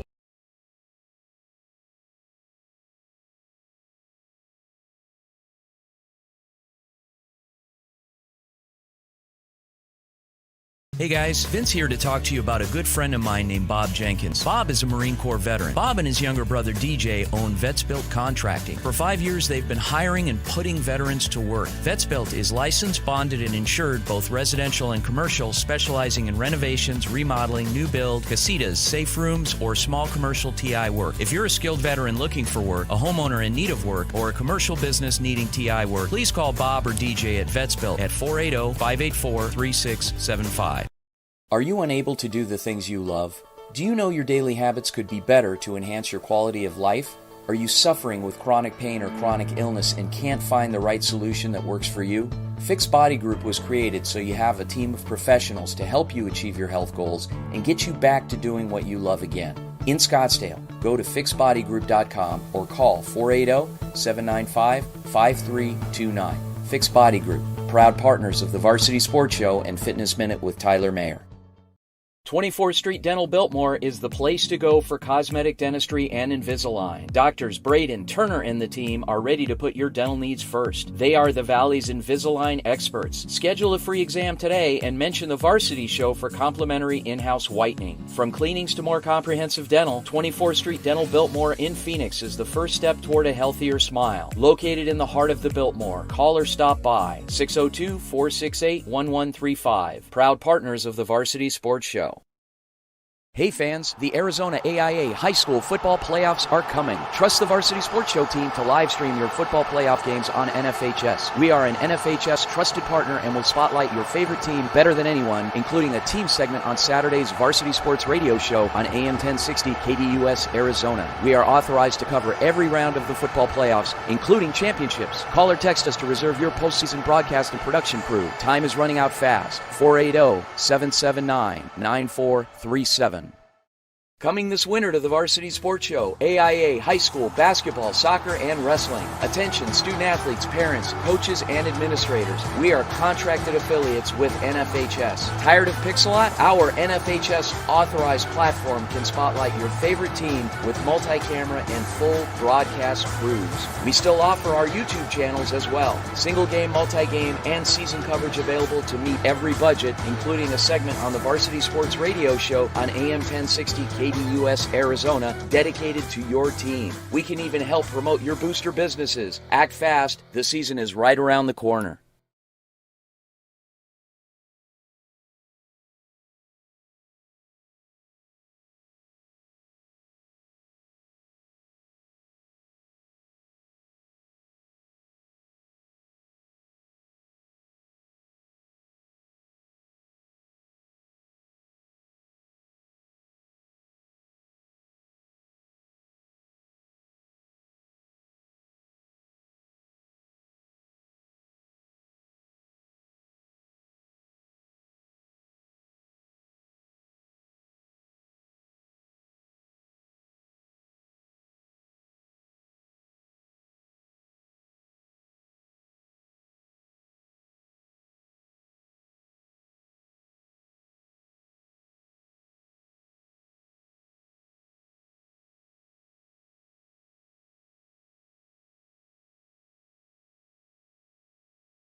Welcome back to the Varsity Sports Show Network. We are getting ready for the second half of action between Kellis and Canyon View. But let's talk about this first half, Parker. The Jaguars lead 28-0 right now. And there's no way to describe their performance as once again dominant. What has this team done that has stood out to you the most? Well, I mean, as far as sticking out to the most, I guess I would probably say special teams. Special teams has looked really, really good so far. I mean, you look at the deep kicks that we're seeing from Casson. It's backing the return men up for Kellis. They don't have too much going for them as far as returns. They haven't started with good field position. And not only that, but just complementary football, because while special teams has been good, look at the other two ends. You see the offense, you see the defense. They work together. We saw it from the very start of this game. Defense gets a stop, gives the ball to the offense. Offense scores. That's exactly how they need to do it if they're going to be able to finish this game strong. Parker, going into the second half, what do you want to see from the Jaguars that they really struggled with in the first half? What I want to see from the Jaguars is just the ability to consistently be able to come up with some play calls, to get big chunk plays, and just involve as many guys in this offense as possible. Shepard's had a big game. That's been one of those guys that we haven't seen too much from as of late, but he's made his presence known. And I think just mixing that up a little bit more between him and Flores with these run plays makes for a nice change of pace back. Parker, what about the offense? You're seeing a lot of people get involved. Guys that we haven't really seen all year, like Caden Kastner. But also, you got the familiar guys. You got Trey Guerra. You got Matthew Flores, and Ashton Zacker's been incredible. What I want to see is really just Zacher continuing to do just that. He seems to be making all the right reads, and I feel like he's getting a rhythm because last game he played unbelievably well. I mean, besides that one interception he threw, he hadn't done anything wrong to harm the offense. And I think that that's what we're going to have to see from him. And just speaking of, just harming the offense, it's the penalties. They need to be a little bit more disciplined. The unnecessary roughness has to be cleaned because I know if Coach Garrett was here on the sideline, he wouldn't tolerate that. And just because he's not here doesn't mean you can continue to have these occur. And you just have to play disciplined football at the end of the day. Parker, I want to ask about about potential effects that this team has faced without Nick Garrett's here to lead his team tonight. It's the penalties. We just mentioned it, and I really feel like while it's been something that the team is still going to have no matter whether or not he is on the sideline or not, they've steadily gotten better about not committing as many of them. And tonight, the reason why it's such a big point of emphasis is it's issues after the whistle. Those are things that are completely avoidable because, look, false starts happen, pass interference happens. Like, all these different aspects of football are going to happen. It's hard to play perfect football. In fact, it's impossible. But unnecessary roughness is something that you just can't afford to have. Parker, going into this second half, the Jaguars get the ball to start. What do you want to see from them in their offensive approach? Do you want to see them throw the ball more or just hand it off to the guy, Matthew Flores? I want to see them do a little bit of everything, dabble in both the passing and the run game, because when you have as many resources as they do, with all the weapons that they have at their disposal, you'd be crazy not to use them all. Parker, we are moments away from kickoff of this second half. How long do you expect to see the starters out on the field? Do you expect them to try to put up some more points, try to get near that running clock range, and then go to Anthony Pena and the second stringers? Or do you expect them to really carry them on throughout the rest of the game? I think that what it comes down to is if they can replicate their level of play, the running clock will come into effect, because if they play like they did in the first half, they're going to get that 42-plus point lead. And if that's the case, I do think we can see some of those guys like Pena and other guys that have had the chance to come in later in games. But it's going to start with execution, because if they're not able to do that, then we're not going to see that opportunity. As a result of the opening coin toss, Corey Wood is on for the kickoff for Kellis. And Parker, we mentioned at the beginning of this game, it had felt like an eternity since Canyon View really won a toss this season. And now we're in unfamiliar territory for us up here in the booth, that they're getting the second half kickoff. We're not used to this, and the offense is going to look to replicate what they have done. The only blunder they've had is that Matthew Flores fumble. Other than that, they have been nearly flawless.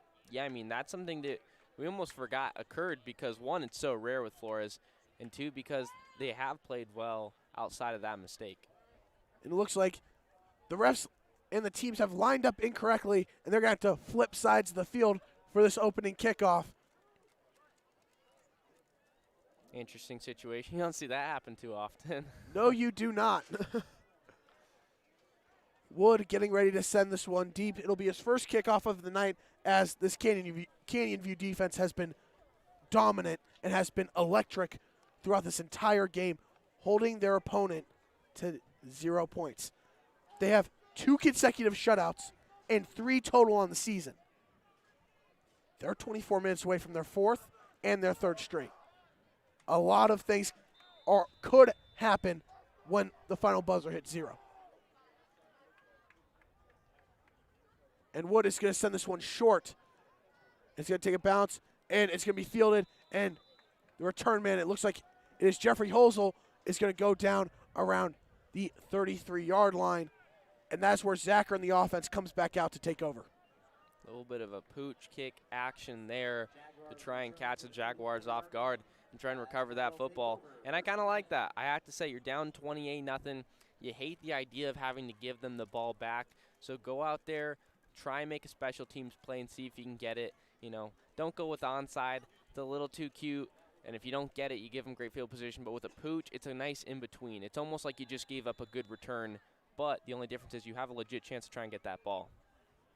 It's going to be 1st down and 10 at the 34-yard line for the Jaguars. The lineup out here is going to have 2 receivers far side, 1 near side. Flores behind Zacher, who is in the shotgun. And the receiver on the near side is in single coverage. Handoff is going to go to Flores on 1st down. He makes a defender miss, trying to get to the outside. He has nowhere to go, cuts back inside, makes a couple defenders miss again, and he's going to get a short gain on 1st down. Did a lot of running for a minimal gain there. Yeah, you just read my mind. I was thinking the exact same thing. It's a whole lot of moves to pull off there just for 1 yard.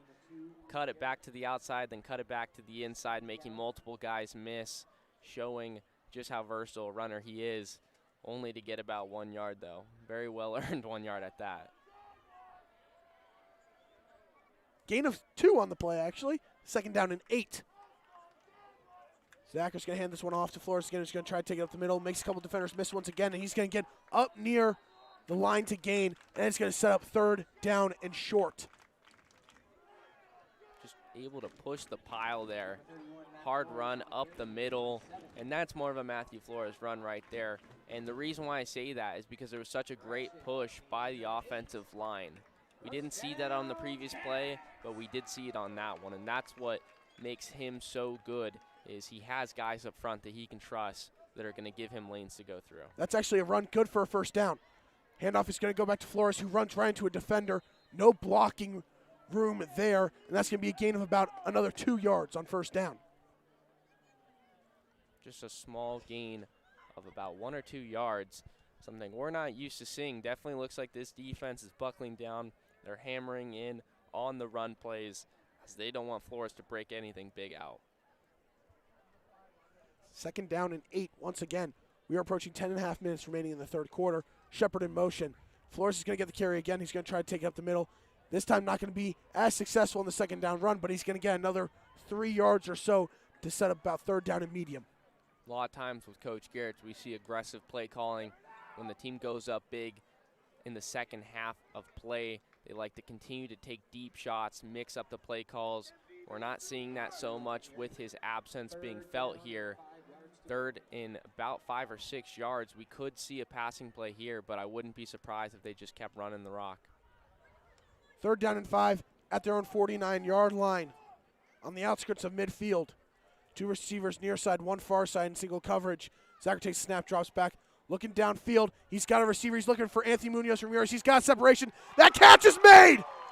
A huge gain on 3rd down, and they're inside the 15-yard line at the 10. Munoz high points that football and comes down with it. Nice play by Zacher, lofting that one up and just getting enough air under it to give Munoz time to position himself so that he's able to go up and get that football. No chance that that defensive back was going to be able to make a play on that ball with how well he was able to adjust to it in the air. What a throw from Ashton Zacher.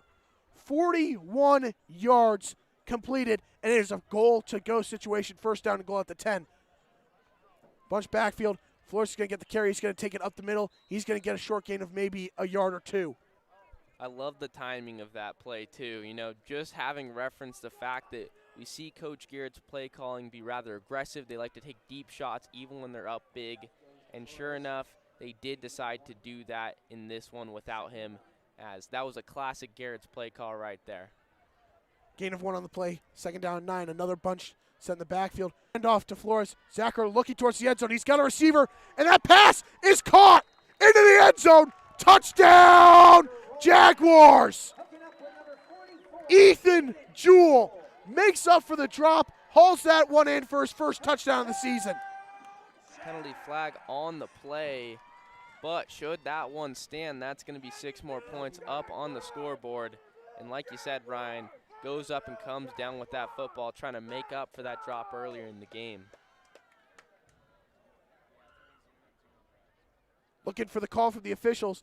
Late flag might be after the play.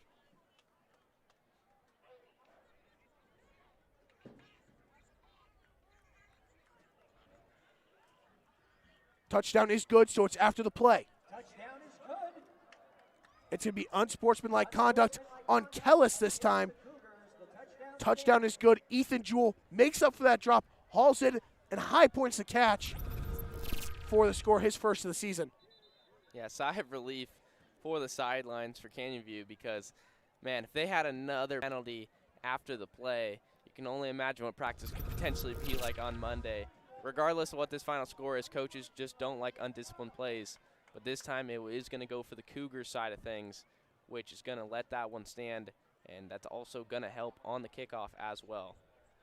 It looks like the ref just signaled an unsportsmanlike conduct penalty on the Jaguars, too. So we might have offsetting penalties here. Right as I get those words out of my mouth. I take back everything I just said. Casting on once again for the extra point. Is there any doubt at this point? It's good. Yeah. I just got to go back to that. That is kind of comical at that point. But, you know, like I said, though, it will help. They can kind of smooth things over with Coach, being that they do look so good tonight. I do know from a guy that did play high school football, that's still going to be a point of emphasis even after what could be a very big win should they be able to hold on to this massive 35-point lead they currently have. But the big thing is when you do play some of these better teams down the stretch, it's only going to get harder. And should this team go on to make playoffs and make a run, those are the kind of things they're going to have to eliminate. 8:48 remaining in the third quarter. It is 35-0 in favor of the Jaguars. And Ashton Zacher has now tied his career high that he set last week with 4 touchdown passes. Could we see him throw one more, set his new record, and then be done for the night? I think so. And, you know, we're rooting for him to get it. We love to see records be broken here. And there's a real legit chance that he's able to do that tonight. He's already got it tied. Why not get a 5th one? And it looks like the penalty's actually only on the Jaguars because they're now backed up 15 yards for the kickoff. Interesting. I am curious because if those were offsetting, not sure how they were the ones that are going to have that ball move back. But yeah, if it's offsetting, it would just be kickoff at the 40 like usual. But still, this is going to be a great chance for the Cougars to get great field position here. Yeah, this could lead to their best chance to get on the board. They had the ball inside Canyon View territory, but a blocked field goal halted any scoring. Casting on for the kickoff, this time at the 25-yard line due to the 15-yard penalty on the unsportsmanlike conduct. Return men back around the 25-yard line. Caston boots this one deep. Looks like it's going to be Ernest Brown. No, it's going to be Gomez hauling it in at the 26. Both of them went for the kickoff. Brown has room up the middle, trying to get to the outside, past the 40, up past the 45-yard line, and he'll be brought down before midfield. And that's where Kellis will take over with a very good field position. Great return by Gomez there. Just the patience to get behind his blockers, cut back in, cut back out, just try and read the defense, get a feel for where those Canyon View guys were coming from so they can make a couple guys miss and pick up some extra yardage. Kellis is going to take over at their own 46-yard line, 1st down and 10. Canyon View defense has been perfect scoreboard-wise tonight. Looking to keep that going here with this one. Matthews takes the snap. He's going to hand it off. It's Campbell, and he's going to be met at the line of scrimmage. Another big play made by the front 7. Battle of the trenches is being won in dominant fashion so far by the Jaguars, and that's just become an expectation at this point. It may seem like a little bit of a bold statement to say you expect it, but with how well they play, it seems like they always win that matchup. Their front 7 knows how to get it done. That tackle for loss comes from Jesse Roca, who overtook Landis for the most tackles for loss in the 5A Northwest Division. Handoff goes back to Campbell. He's going to get maybe a yard to the original line of scrimmage before he's knocked out of bounds. That's going to set up 3rd down and long once again, as we are now under 8 minutes remaining in the 3rd quarter. Time ticking off the clock. 35-point lead. Defense trying to just keep things going here. Kellis trying to go up-tempo a little bit. They're going to hand it off once again. And Campbell gets past the original front line, and he's going to be brought down after a short game of about 3, but a flag is thrown near the tackle. Could be illegal helmet-to-helmet contact. It does appear it's going to be against this Jaguars defense, as that hit was right as Landis kind of already had him wrapped up. They're going to discuss this one, but it looks like they might stick with it here. And it's a hit to the head on Canyon View. That's a 15-yard penalty. Parker, did you think that was a hit to the head where Canyon View led with the helmet? It was tough to see because one of the big things I noticed there was Landis already had his ankles wrapped up.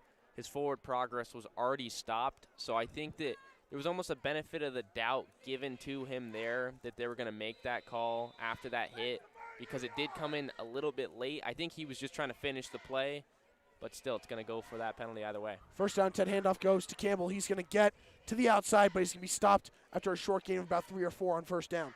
I think just what it comes down to, too, nowadays is just the game's transitioning a little bit.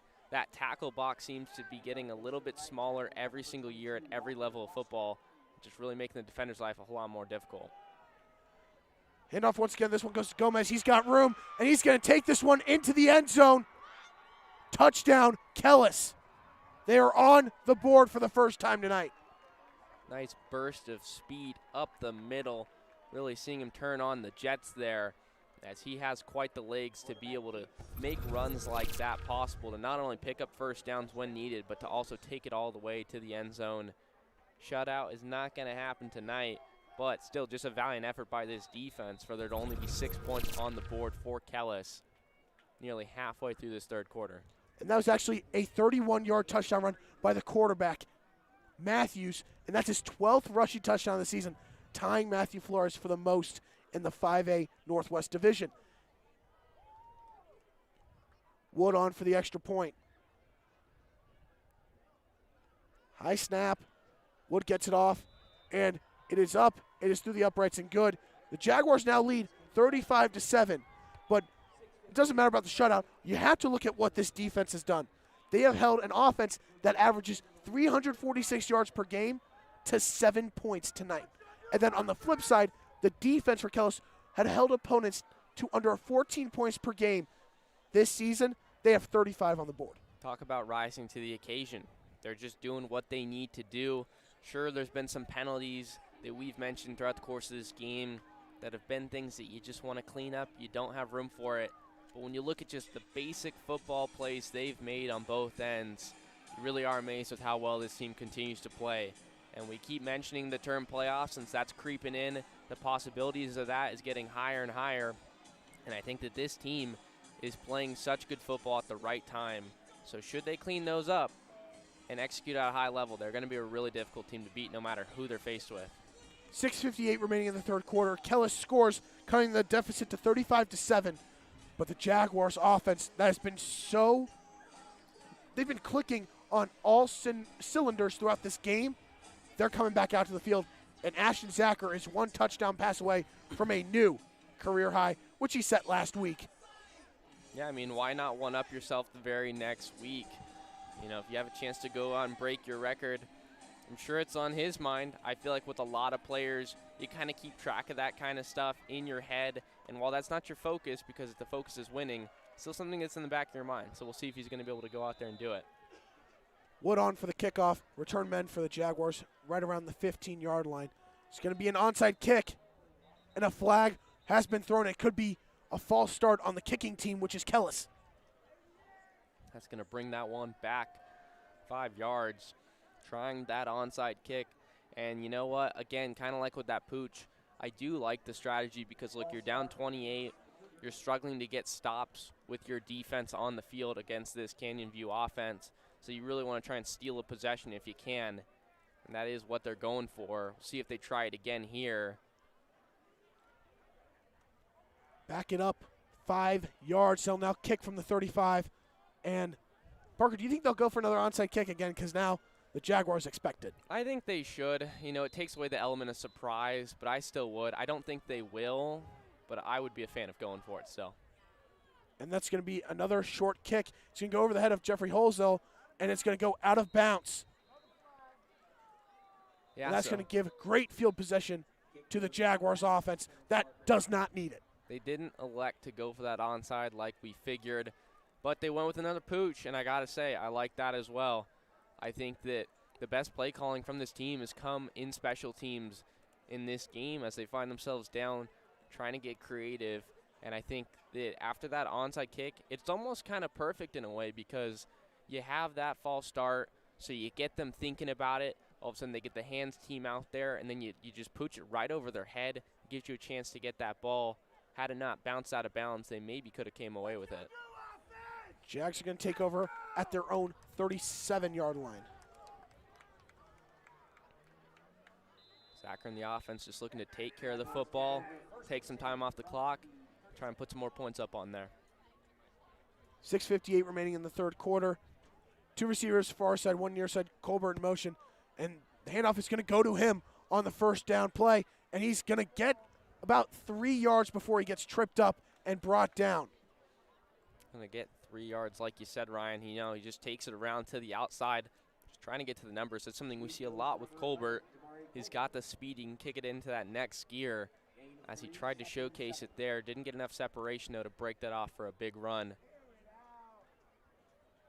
It's going to be 2nd down and 7 at the 40-yard line.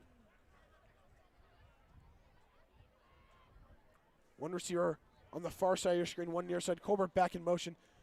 Fakes the pitch to Colbert. Handoff goes to Flores. He's got the first down. Big About an stiff 8-yard arm. gain. Nice stiff arm there by Flores, as he really likes to punish defenders. Just only trying to hammer in the nail and just show that you don't want to get in his way because he is going to make you pay for it every single time. Jags are quickly approaching midfield as we approach the 6-minute mark remaining in the third quarter. Once again, they're going for that bunch set near side, single coverage far side, 1 high safety. Pitch is going to go to Colbert, who was in motion on the outside. He's got room, trying to get to the numbers, and he's going to gain about 1 yard or 2, but a flag is thrown in the backfield, and it could be a holding call, and the suspect is going to be on the Jaguars and likely number 68, Caleb Hefner, the center. Yep, there it goes for the hold on that play.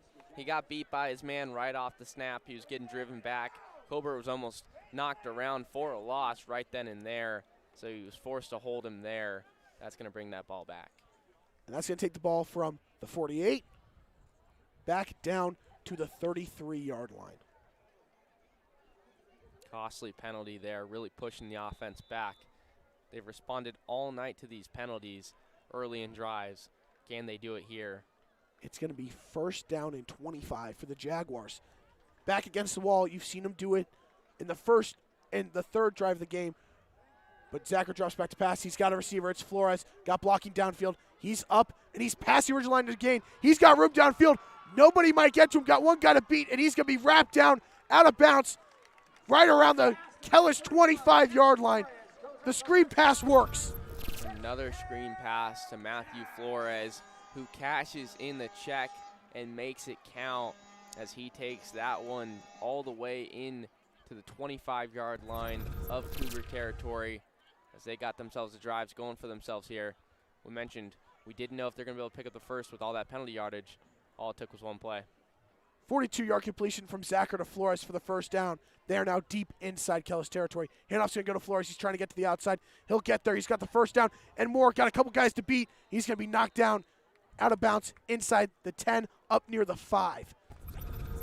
A lot of times after big plays like that that go for huge yardage, you see the guy that made that play come out for a play, or maybe you use him as more of a decoy because he's a little bit exhausted after that play. Not the case, as Flores is giving that ball right on back. 19-yard run from Flores sets up a go-to-go situation. First down and goal at the 6. 2 receivers on the far side, 1 near side. It is Kastner, who already has 2 touchdown catches tonight. Zacher takes a snap, hands it off to Flores. He's going to run it up the middle. He's going to get inside the 5. He's going to get near the goal line, but he's going to be dropped short around the 2-yard line. Going to bulldoze his way forward for a couple of yards. You know, just play some bully ball once you get into the red zone and once you get into their territory in these goal line sets. Just trying to assert your dominance. You consistently win the battle in the trenches every single night, it seems. So why not continue to hammer that one in there? Colburn in motion.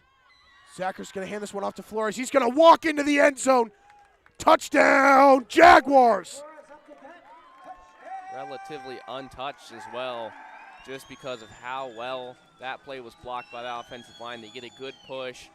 He's able to get on in there for an easy touchdown as Matthew Flores continues to put points up on the board.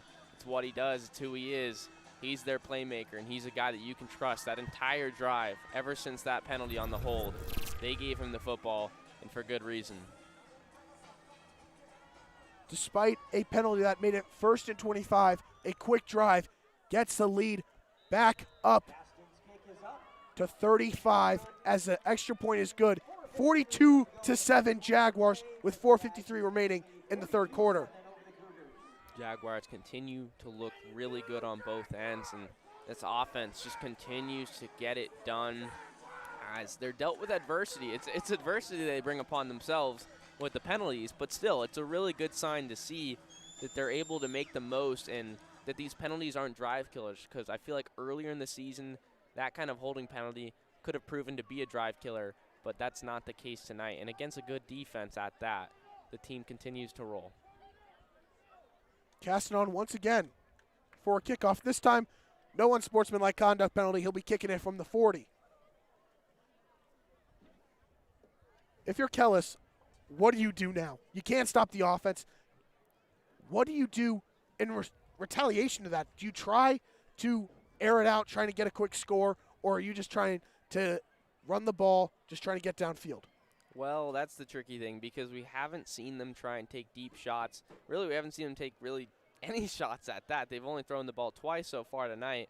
They're going to have to look to do something of that sort if they're going to be able to get a chunk play, move the chains, and just try and do something, because it seems like the common theme with their opponents is the Jaguars find themselves up so big that if you're their opponent, all you can really look to do is try and get creative and see if you can come up with a nice play call to put some more points on the board. Caston getting ready to send it deep once again over to Gomez and Brown. And that's what he does. And it's going to be Gomez who gets it around the 11-yard line, trying to cut towards the far sideline, cuts back in. He's going to be brought down past the 25 near the 30-yard line. And Parker, as the Kellis offense comes back out. Coming into tonight, in the past 4 games, Canyon View had outscored opponents 188-20. It's incredible. It's incredible. I mean, that's a number that you can't take lightly. You know, good football teams are able to outscore their opponents by wide margins on a consistent basis, and that's what they're doing. And that takes execution at every single level. First down and 10 at the 27-yard line. Matthews hands it off to Gomez, and he's got nowhere to go. He's going to spin out of a tackle and gain a yard, if that, on first down. Able to get him there quickly. He had blockers down the field trying to break it out to the outside. Not able to get too much, though, as that Canyon View defense knows how to fly around the field. Gain of 0 on the play. Under 4.5 minutes remaining in the 3rd quarter. Second down and 10. Matthews fakes the handoff, and he's going to be hit behind the line of scrimmage. A huge hit comes in, and that is Casey Heidkamp. Nowhere to hide when you got Heidkamp coming in up the middle. Yes, throwing a pun your guys' way, because what a play. Just to go right up the middle, take on the quarterback. And Matthews is a guy that's really hard to bring down because he's got great legs. He knows how to juke guys out. Not the case that time around. Loss of 3 on the play, 3rd down and 13. Gomez going to get the carry. He spins out of another tackle, but he's not going to go anywhere. It's going to be 4th down, and who knows if you're Kellis, you don't see the punt unit rushing onto the field at this time. Doesn't look like it yet. It looks like, you know, a situation where you're down 35, and here they come. Here they are. Wood is coming back on to send another punt deep.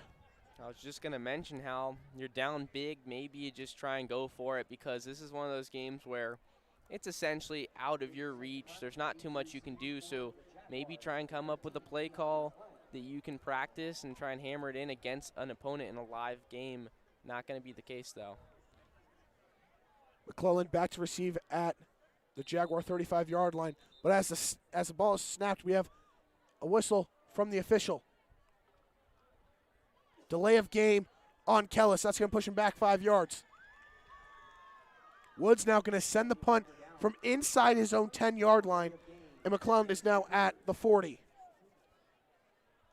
That one getting moved on back, making matters that much more difficult for this Cougars team trying to get this punt off.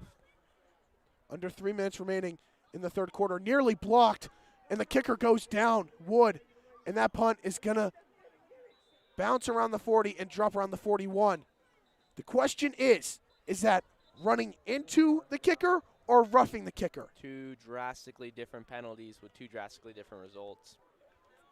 They're going to say running into the kicker. It's a penalty where your eyes just kind of light up when you're that player that has a chance to block that punt and maybe return it into the end zone, because with that low snap, they went for it. Not the case, though, as they weren't able to do that. A roughing the kicker call from the officials, and boy, is that questionable. Because if anything, he landed on Heidkamp. That's running into the kicker. I don't know if you could say that's roughing. That's a questionable call, but it's going to be 1st down and 10 for Kellis. Just comes down to whether you hit the kicking leg or if you hit that plant leg. Looks like you hit the plant leg, so they're going to give him the first. Difficult play, but still what might have been the right call. Campbell gets the carry on 1st down. Shakes a couple defenders. Garrett Hager is there, and he's going to bring him down behind the line of scrimmage. He has been all over the field tonight. All over the field indeed. I mean, we continue to call his name, and he just continues to fill in all the gaps. And kind of just playing devil's advocate here. You look at it one way, you're like, well, the offense can't get the ball now. Well, the other side of things is the fact that the defense gets to stay out there and continue to ball out, because that's something that they've done all game long and sure is fun to watch. Loss of 3 on the play.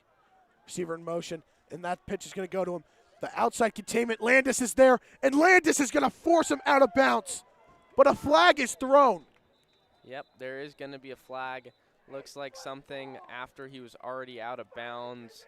Probably going to add to the unnecessary roughness penalties from tonight. Fans not in agreement with that one on the Canyon View side. I'm sorry, but you can't be serious. Seems like a little bit of a questionable call. I mean, look, once a guy goes out of bounds, he's giving himself up. The play's dead. But when you're coming in full speed like he was, there's only so much you can do to slow down your body in time. They're going to call a face mask. A face mask. See, I got to say, we were really setting that one up for something else. I'm kind of confused myself on how that was. And ironically enough, where I thought there was a face mask earlier with that Flores run, when it was a hold instead on Canyon View, now we see a face mask call come up. Very, very strange stuff, I must say.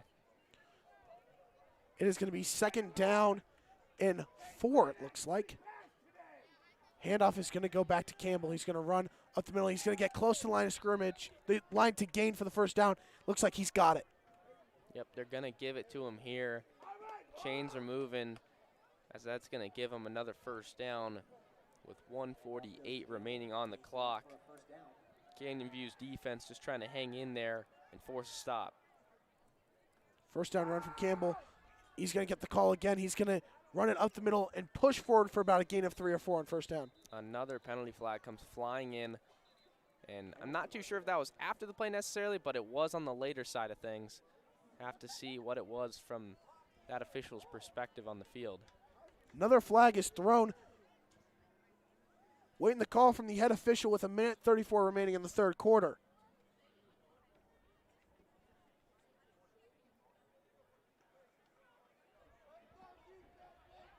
"12 men on the field, it looks like, or an illegal substitution on the Jaguars, and that's going to be an automatic first down. Can add that to the list of penalties so far tonight by Canyon View. Didn't notice anyone trying to get off the field last second, but it appears there was. Campbell's going to get the call once again. He's got nowhere to go. He's going to get back to the line of scrimmage, and that's it. And Parker, my eyes may be deceiving me, but I need to ask, is this field starting to look yellow to you? A little bit. We're seeing a lot of penalty flags being thrown here left and right. And, you know, it's kind of been a theme throughout the night, but definitely on this drive especially. A lot of emphasis on these penalties being thrown. Thought grass was supposed to be green. And the carry is going to go back to Campbell. Hager was obviously held, but Campbell's going to take it up near the 10-yard line. Big run on the play by the Cougars there. Finally able to get a big chunk play. That is something that we have not been able to see tonight, with the exception to that big run by Matthews earlier on the last drive. They're starting to get something going here offensively. First and goal. Looks like Hager was held on that play as he was trying to make the tackle.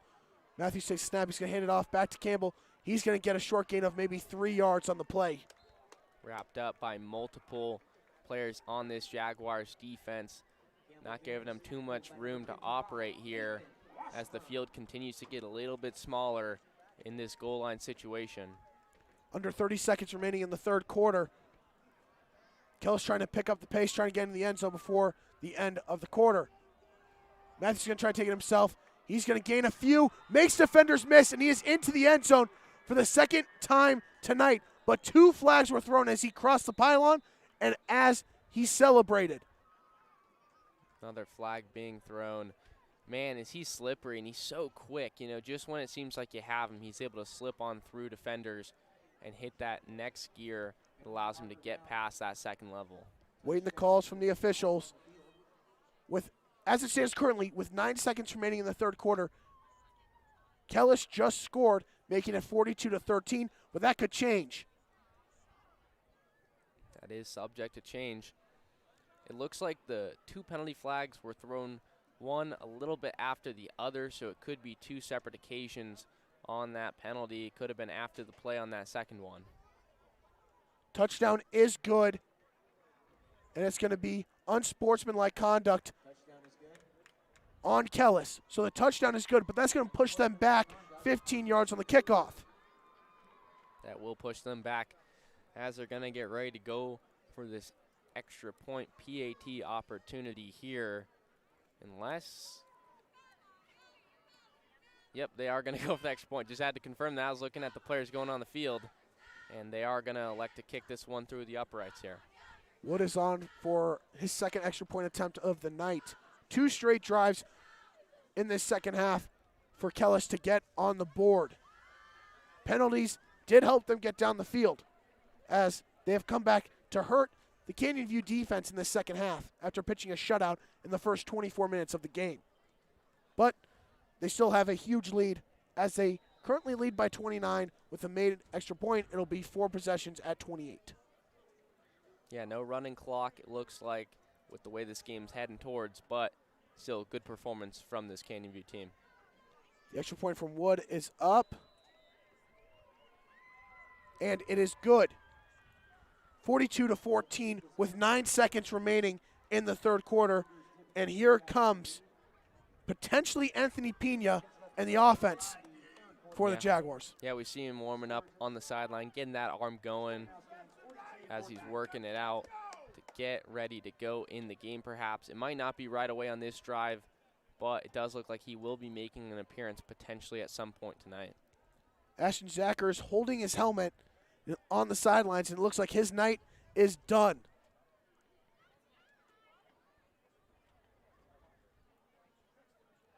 And if that does stand to be the case, which it does appear, that would mean that he would only tie that record with those 4 passing touchdowns. Still a great night from Jaguar. No interceptions to speak of. He didn't turn over the ball, took care of it, and just went out there and executed and did his job. So great night from Jaguar, should it be his last snap. Back-to-back weeks with 4 touchdown passes. He's found his groove when they need it most, especially in the biggest game of the season, as they are just over 12 minutes away from winning the regional championship for the 5A Northwest Division. Just an incredible performance from this team from start to finish. So they're going to have to be ready for some trickery here, as Kellis is going to look to try and get this ball back. Could see that onside kick come into play again. Kickoff is at the 25-yard line following the unsportsmanlike conduct on Matthews following the touchdown score.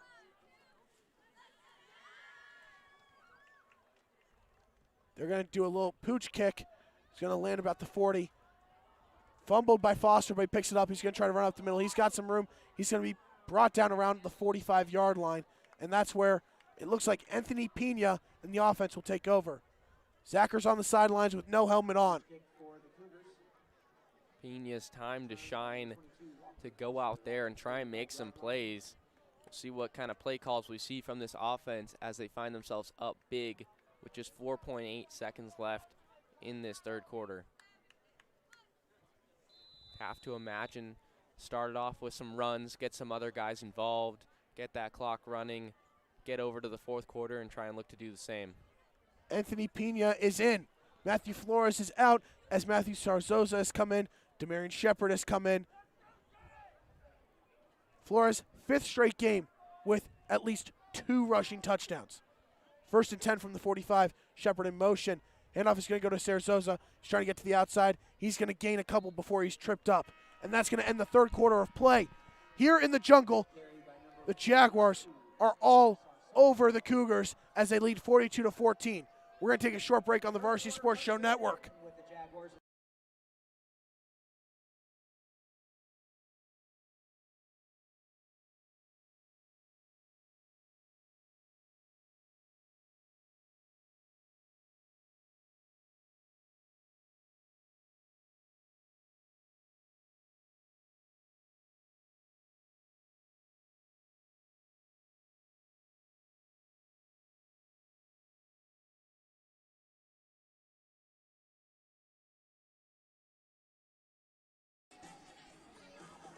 Welcome back to Jaguar Stadium here in Surprise, Arizona, as Canyon View has dominated this game.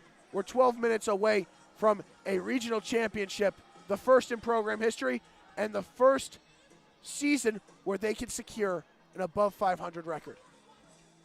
Yeah, it's looking real good. The season's been very promising. The team has looked great as of late, winning 4 of their last 5. Looking to keep things going here with Pena in at quarterback. 3-yard run from Sarzosa before the end of the quarter. 2nd down 7. He's going to get the carry again. He's going to get up near the line of gain for the first down. Nice run up the middle. And that's what we kind of expected. You know, get the run game going to set things up here, making it 3rd and 1. You have to think they just try and hammer in for the first down here, just bulldoze their way forward to pick up the first and keep this drive alive. 3rd down and short. Shepard in motion. Handoff's going to go back to Sarzosa. He's got the first down and a little more. He's going to take it inside the 40-yard line. Gets on through, up the middle, earning every single one of those yards, absorbing that contact on his way to a solid gain to get those chains moving. Looking at the sideline, Ashton Zacher is being attended to by the medical staff. He's on the table right now. Looks like they're getting him some ice. May have injured his hand. You saw him grabbing it after that 41-yard completion to Munoz Ramirez earlier in the game. That's the luxury of building this lead. You can bring in Pena, let him go do work, try and assist Zacher on the sideline to make sure he's all right. 1st down and 10 from the Kellis 39-yard line. 2 receivers far side, 1 near side. Shepard in motion. And he's going to get the carry. He's going to try to get to the outside. And he's going to be brought down behind the line of scrimmage. A great open field tackle there made by number 34, Stephen Lee. Yeah, Lee's just able to follow Shepard there. And that's a really difficult guy to keep up with. He's so shifty. He gives you different looks, and really the best thing you can try and do is just focusing on the hips. That's what they always say, because the hips don't lie, you know? Not trying to make silly jokes or anything, but it is true in the football sense, because that's all you can do when you have a guy like Shepard who's going to make you miss on those open field tackles. That's one of the more difficult things to do. So props to Lee for wrapping him up there for a loss. 5-yard loss on the play. It's going to make it 2nd down and 15 as we are now under 10 minutes remaining in the game. And Jaguar is now standing on the sideline, ice on his hand. Looks like to be a minor injury. Shepard back in motion. And he's going to get the carry again. He's going to try to get to the outside, and he will. He got back to the original line of scrimmage and a little bit more, and he's going to gain about 8 on 2nd down. Yeah, he's going to pick up all those yards from that lost play on the previous attempt that he just had, and he's going to also get a little bit extra on top of that to make it what looks to be about a 2nd and 7 here, or 3rd and 7, excuse me, as they're going to look to pick up another 1st down here. They continue to run the ball. Pena has yet to throw that football. We could see it here. It's the clock on the scoreboard. It's having a little bit of a malfunction over there. Whistle is blown by the officials. Yep, that official whistle is going to come so they can fix that scoreboard and get the clock right.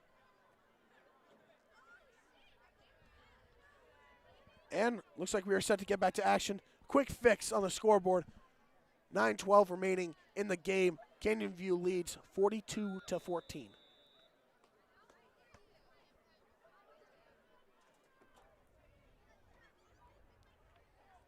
Third down and 7 from the 41. Pena's going to hand off to Sarazosa, who's going to try to get to the outside, cuts back in. He's going to get near the line to gain, maybe 2-3 yards short. Yeah, he's going to be a couple yards short after running that one up the middle. Another run play. That's going to make it 4th down. Looks like they're going to stay out there and try and pick this one up to keep that clock rolling. The Jaguars have not punted tonight. The starters did not punt tonight. That is how dominant the offense looked. The only time when they did not score was that Flores fumble, but every other drive they found the end zone. Empty backfield for Pena. Looks like he's going to throw it for the first time tonight. 4th down and 3 from the 32. Pena's going to roll around. He's going to hand off to Shepard. The same exact play from the 4th down conversion earlier. Shepard's going to take it upfield. That's one guy to beat. Spins out of it into the end zone. Touchdown, Jaguars. What a spin move there. That's a nasty open field play. And look, we just mentioned how difficult it is to bring him down in open field. And if that's not enough evidence to back up that point, I don't know what is. I really don't. Let's look at that again. Let's see the replay on there. Highlight reel play makes him miss an open field and walks on in to the end zone for the touchdown. Incredible play. Incredible play. I mean, we're at a loss for words. It's as simple as that. I mean, what else could we possibly add to that? I'm going to add what our producer, Justice Miranda, just said. Absolutely filthy. Fans are in shock. Casting on for the extra point. Never a doubt it's good. Oh, my. Demarion Shepard. 32-yard touchdown run. Spins out of it. We got to go back to it one more time. We have to. Same exact play as a 4th down conversion earlier in the game. Just one little thing. A spin move at the 10-yard line as he takes it into the end zone. Sports Center top 10, where are you at? That is a play that should be on there, and that's my unbiased opinion. I mean, that's one of the more incredible plays you're going to see with a guy being able to hit a spin move like that. That was a nasty play right there. I'm still at a loss for words, Parker. Yeah, I mean, I think just about every single fan in attendance is as well. I think every single member of this Canyon View football team, both coaching staff and players on the sideline, are also in agreement with that.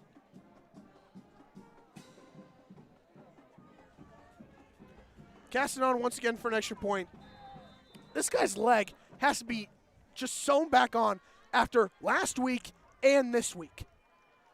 Yeah, I mean, and not only that, but what I've noticed is he's driving the ball a little bit farther than he usually does on a consistent basis. There hasn't been a single ball that's been up in front of the 15. Every single ball has been right around the 10 or 11-yard line. And this kickoff is going to be a line drive. He's going to take a couple rolls and Gomez will field at the 14. He's going to try to get to the far sideline. Got some room. He's going to get up near the 30 before he is brought down, and that's where Kellis will take over. Exactly 8 minutes remaining in this game. Jaguars lead 49-14. But play of the game, no doubt, Demarion Shepard. Absolutely. I mean, every week we try and come up with a player of the game, but I think the play of the game is a more fun one because I really hope all the viewers have been tuning in throughout the whole broadcast because you don't want to miss out on that play. That's one of those plays that really gets you excited. Parker, it seems like every week we are shell-shocked by a play made. Against Kofa, it was Keegan Landis' one-handed pick six. Last week it was a one-handed pick by Holzel. And now this. They continue to light it up. Sports Center, they need that clip. Justice, send it to him right away. Oh, yeah. First down carry for Matthews. He's going to get about maybe 3 or 4 on the play. Yeah, Matthews has been one of those guys that has supplied a little bit of energy on the offensive side. There hasn't been too much to speak of. All the points that they've been able to put up on the board have come in this second half. Whether it be penalties or just mistakes on Canyon View, they've been able to capitalize. Second down and 7. Matthews looking to throw. He's going to look downfield. He's got an open receiver. And that throw is completed. But was it caught in bounds? It was. It was. I mean, he just unloaded. He rolls out to his left, finds some space, and airs it out. That ball was in the air for at least 5 seconds before that one came down on the sideline and was hauled in there with another nice toe tap catch. We saw one earlier in the game in a similar spot by Colbert on the other side of the field, and now we're seeing one over on this side. 57-yard completion from Matthews to Eagles, his second reception of the game. Matthews once again looking to throw. Looking downfield, and that is out of the end zone and incomplete. Little bit too far out of reach there as he lofted another one, just ran out of space in the back of the end zone. Look like coming in to play quarterback is going to be Titus Gomez, who has ran the ball a lot tonight. Hasn't really gotten any targets in the receiving game, but now he's in at quarterback. Like Matthews, he's got a lot of speed and agility, and he knows how to use those skills very well. Could definitely see one of these situations where he gets that snap and he just takes it off and runs. Second down and 10 at the 23. Handoff is going to go to Campbell, who's going to charge forward. He's going to get about 5 or 6 on second down. We are now under 7.5 minutes remaining. Clock is ticking on this game as it's coming to a near finish here. Big lead for Canyon View. This Jaguars team continues to play at an exceptionally high level as they're looking to hold on here in red zone territory as we have an injured Jaguar down on the field. Injured Jaguar with 7:11 remaining, and we're going to go to a quick break on the Varsity Sports Show Network. Hey fans, the Arizona AIA High School Football Playoffs are coming. Trust the Varsity Sports Show team to live stream your football playoff games on NFHS. We are an NFHS trusted partner and will spotlight your favorite team better than anyone, including a team segment on Saturday's Varsity Sports Radio Show on AM 1060 KDUS Arizona. We are authorized to cover every round of the football playoffs, including championships. Call or text us to reserve your postseason broadcast and production crew. Time is running out fast. 480-779-9437.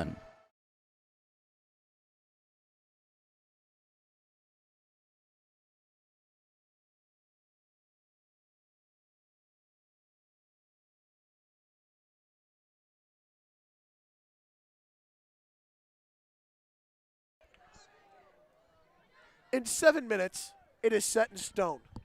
The Jaguars will not only be 6-3 and have won 5 in a row, but they will be regional champions, as that'll definitely boost their resume in getting into the 5A playoffs, not only by just winning their region, but by how they have been winning. Yeah, I mean, one of the things we see with college football is strength of wins. You know, how good do you look in these wins? And that's something that we're seeing with Canyon View, because the implications after a dominant win like this are huge, because they're a team, like you mentioned, Ryan, they're on the outside looking in. but you have to think they get the nod after what's been another incredible performance. There, pass completed from Gomez to Eagles for another first down.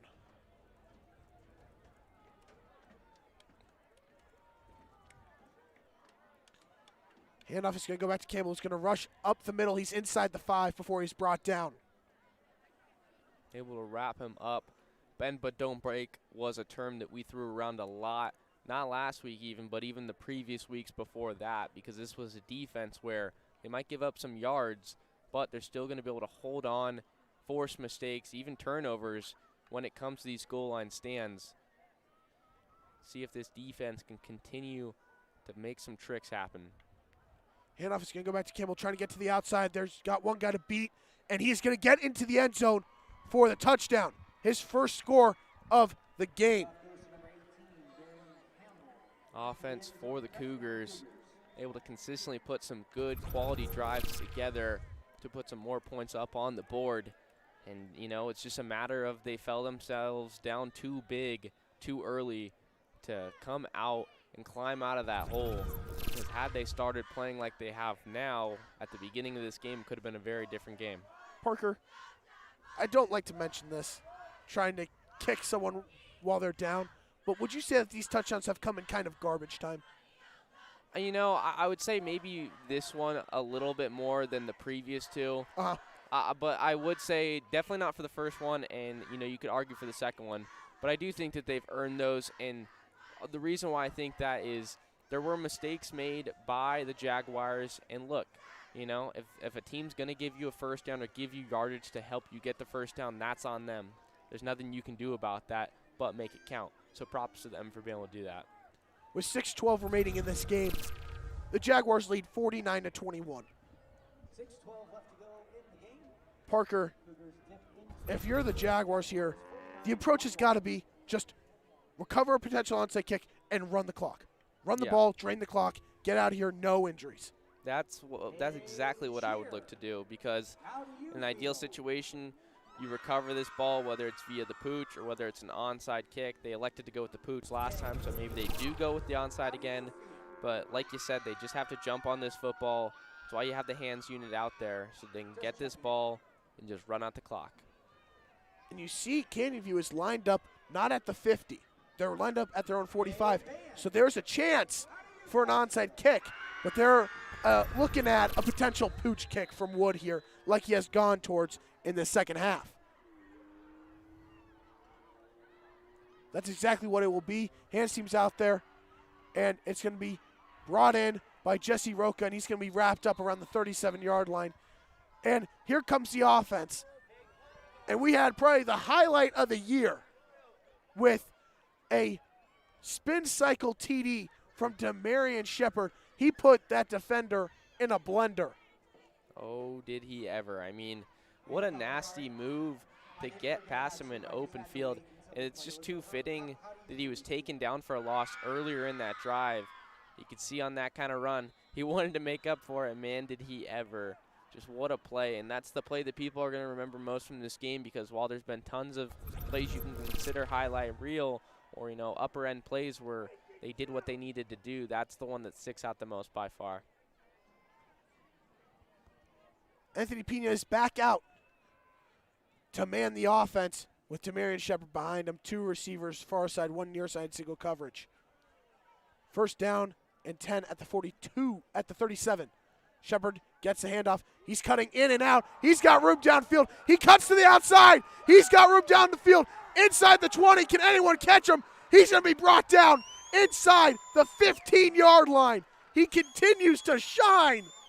So much for running out the clock when you could just make every man miss on your way to a huge gain to get them into goal line territory, as they find themselves now in the red zone trying to get some more points up on the board. I mean, this is the kind of stuff we're talking about, Ryan. You asked who I wanted to see, what I wanted to see, and that's Shepard. Mix him up. Get him some run plays, because while Flores is your #1 back, that's undisputed, he's still a great #2 and a great 1-2 punch when you put the two together.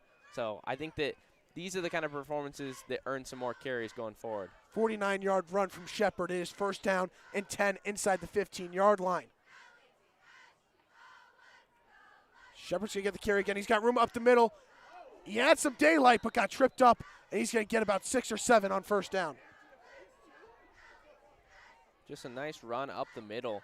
You know, he's showing that while he has the speed and he can break it out to the numbers, he can also go right up the middle with the best of them. Might not be of the quality of Matthew Flores to where he can run guys over, but with the speed he gets, he can definitely pack a punch.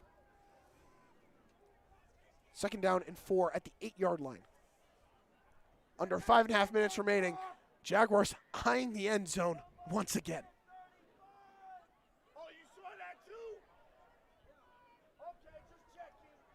Pena looking over at the sideline, calling it audible. Tons of guys in motion here. Penalty flag thrown. Looks like it's going to be a delay of game on the Jaguars. That's going to push them back 5 yards, making it 2nd down and 9. Back at the 13-yard line. Yep, that one's going to move them back, and, you know, that's been the theme, but, you know, they had a good stretch where there wasn't too many penalties after that one defensive drive. They led to more points up on the board for Kellis. Nice to see that they were able to eliminate those for a nice drive to get themselves in this position. 5:01 remaining, 2nd down and 9. Pena takes a snap. He's going to hand off to Shepard, trying to get to the outside, cuts back in. He's going to get it into the end zone. Touchdown, Jaguars, once again, Demarion Shepard. Just a huge cut there. You see him plant that left foot because he saw the blocker in front of him. So he plants that foot and immediately changes direction. Such a shifty player as he's able to cut back and get in and take full advantage of that block. So just a really good read by him and good patience just to be able to see that unfold. Nice run up the middle for another touchdown. What a night from Shepard. 3 carries, 68 yards, and a touchdown on that drive. Casting on once again. And it is good.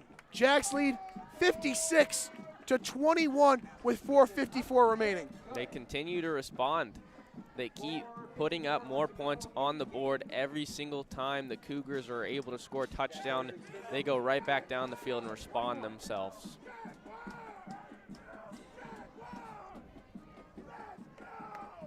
And the Jaguar fans are loving it. Oh, yeah, they are. And can you blame them? I mean, they've looked so good tonight.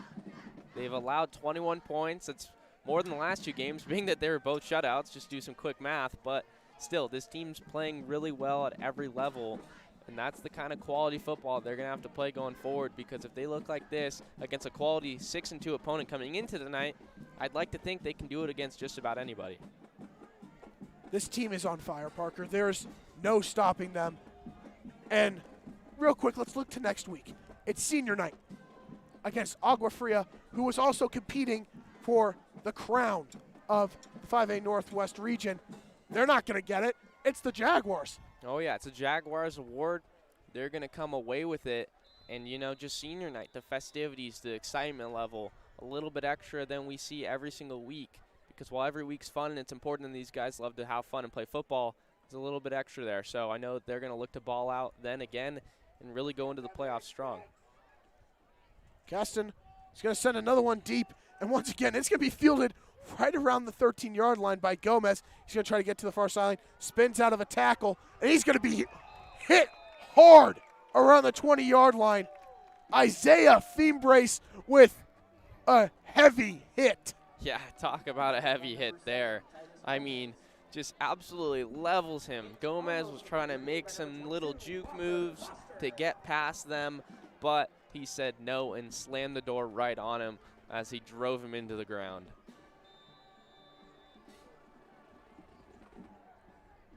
First down and 10. Ball was placed at the 19-yard line. Gomez is going to stay in at quarterback. And it's Matthews who's going to take it, and he's going to wrap around the outside, and he's going to get near the first down marker on first down. Able to pick up the first there as he's able to bounce that to the outside real quickly to get past for that yardage. Looks like they're going to say he's short. Yeah, he looked a couple yards short when he went out of bounds, but it's going to be second down and short, so a run up the middle could get them that first down.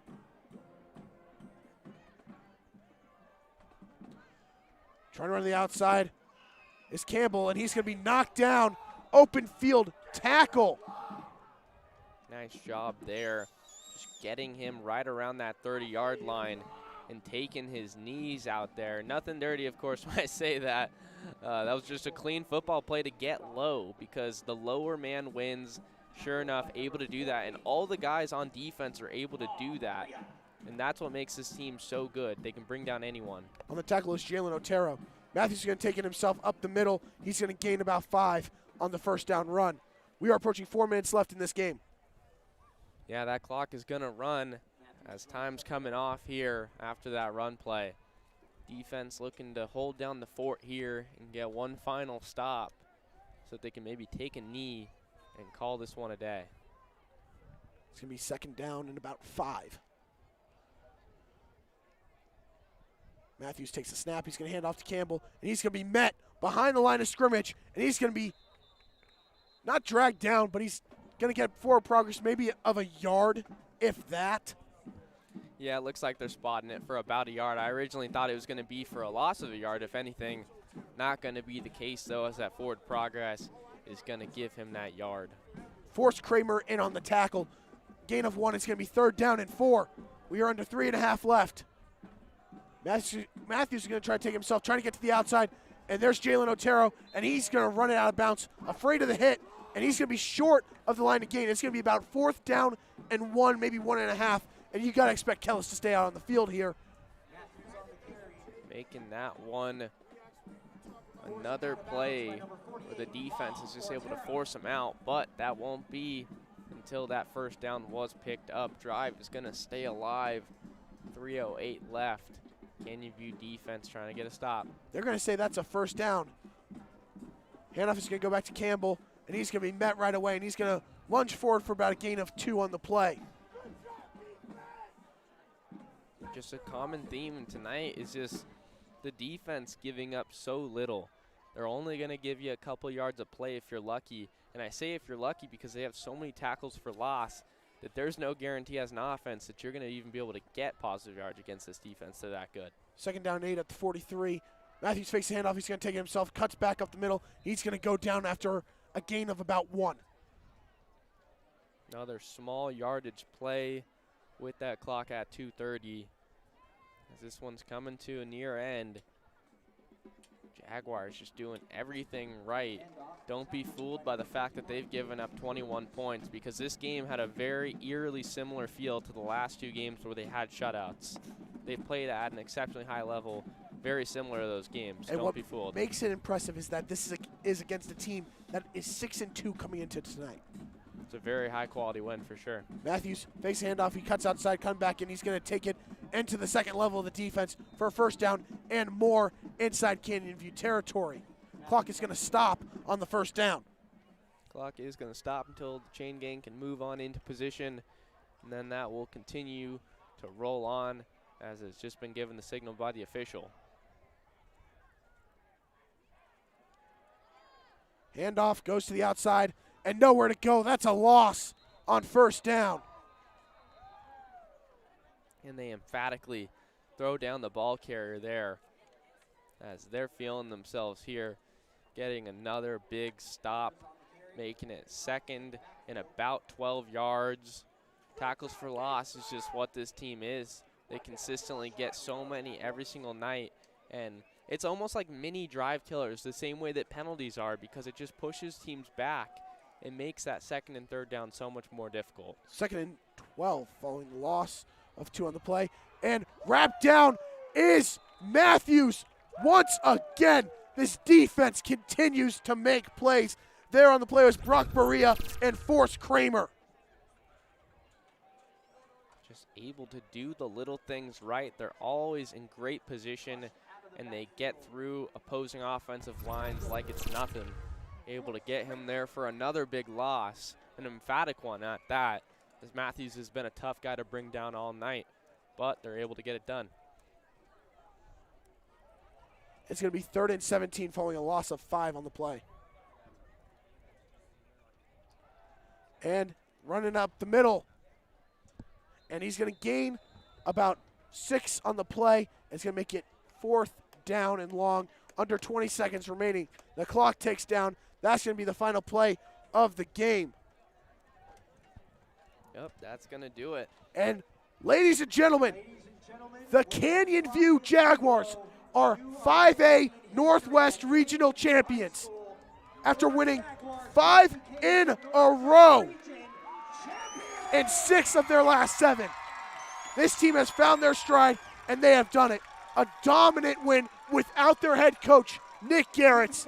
This team is on fire, and it looks like nobody can stop them. Yeah, I mean, this team deserves this one. They deserve to celebrate, bask in the joy that comes from this one because they worked really hard to get to this point. The season got off to a little bit of a rocky start when they were 1-2, but they have fought back so hard in such a big way, and they look so good right now, Ryan. Let me tell you, watching this team just continue to get better every single week, you just think there's no way they can outdo their last performance, but they continue to do that. With that, that's going to end tonight's broadcast. Next week, Agua Fria comes to the jungle for senior night as the Jaguars look to notch one more win to get them into the 5A playoffs. He's Parker Dunn. I'm Ryan Blank. Thank you for tuning in. Jaguars have now won 5 in a row.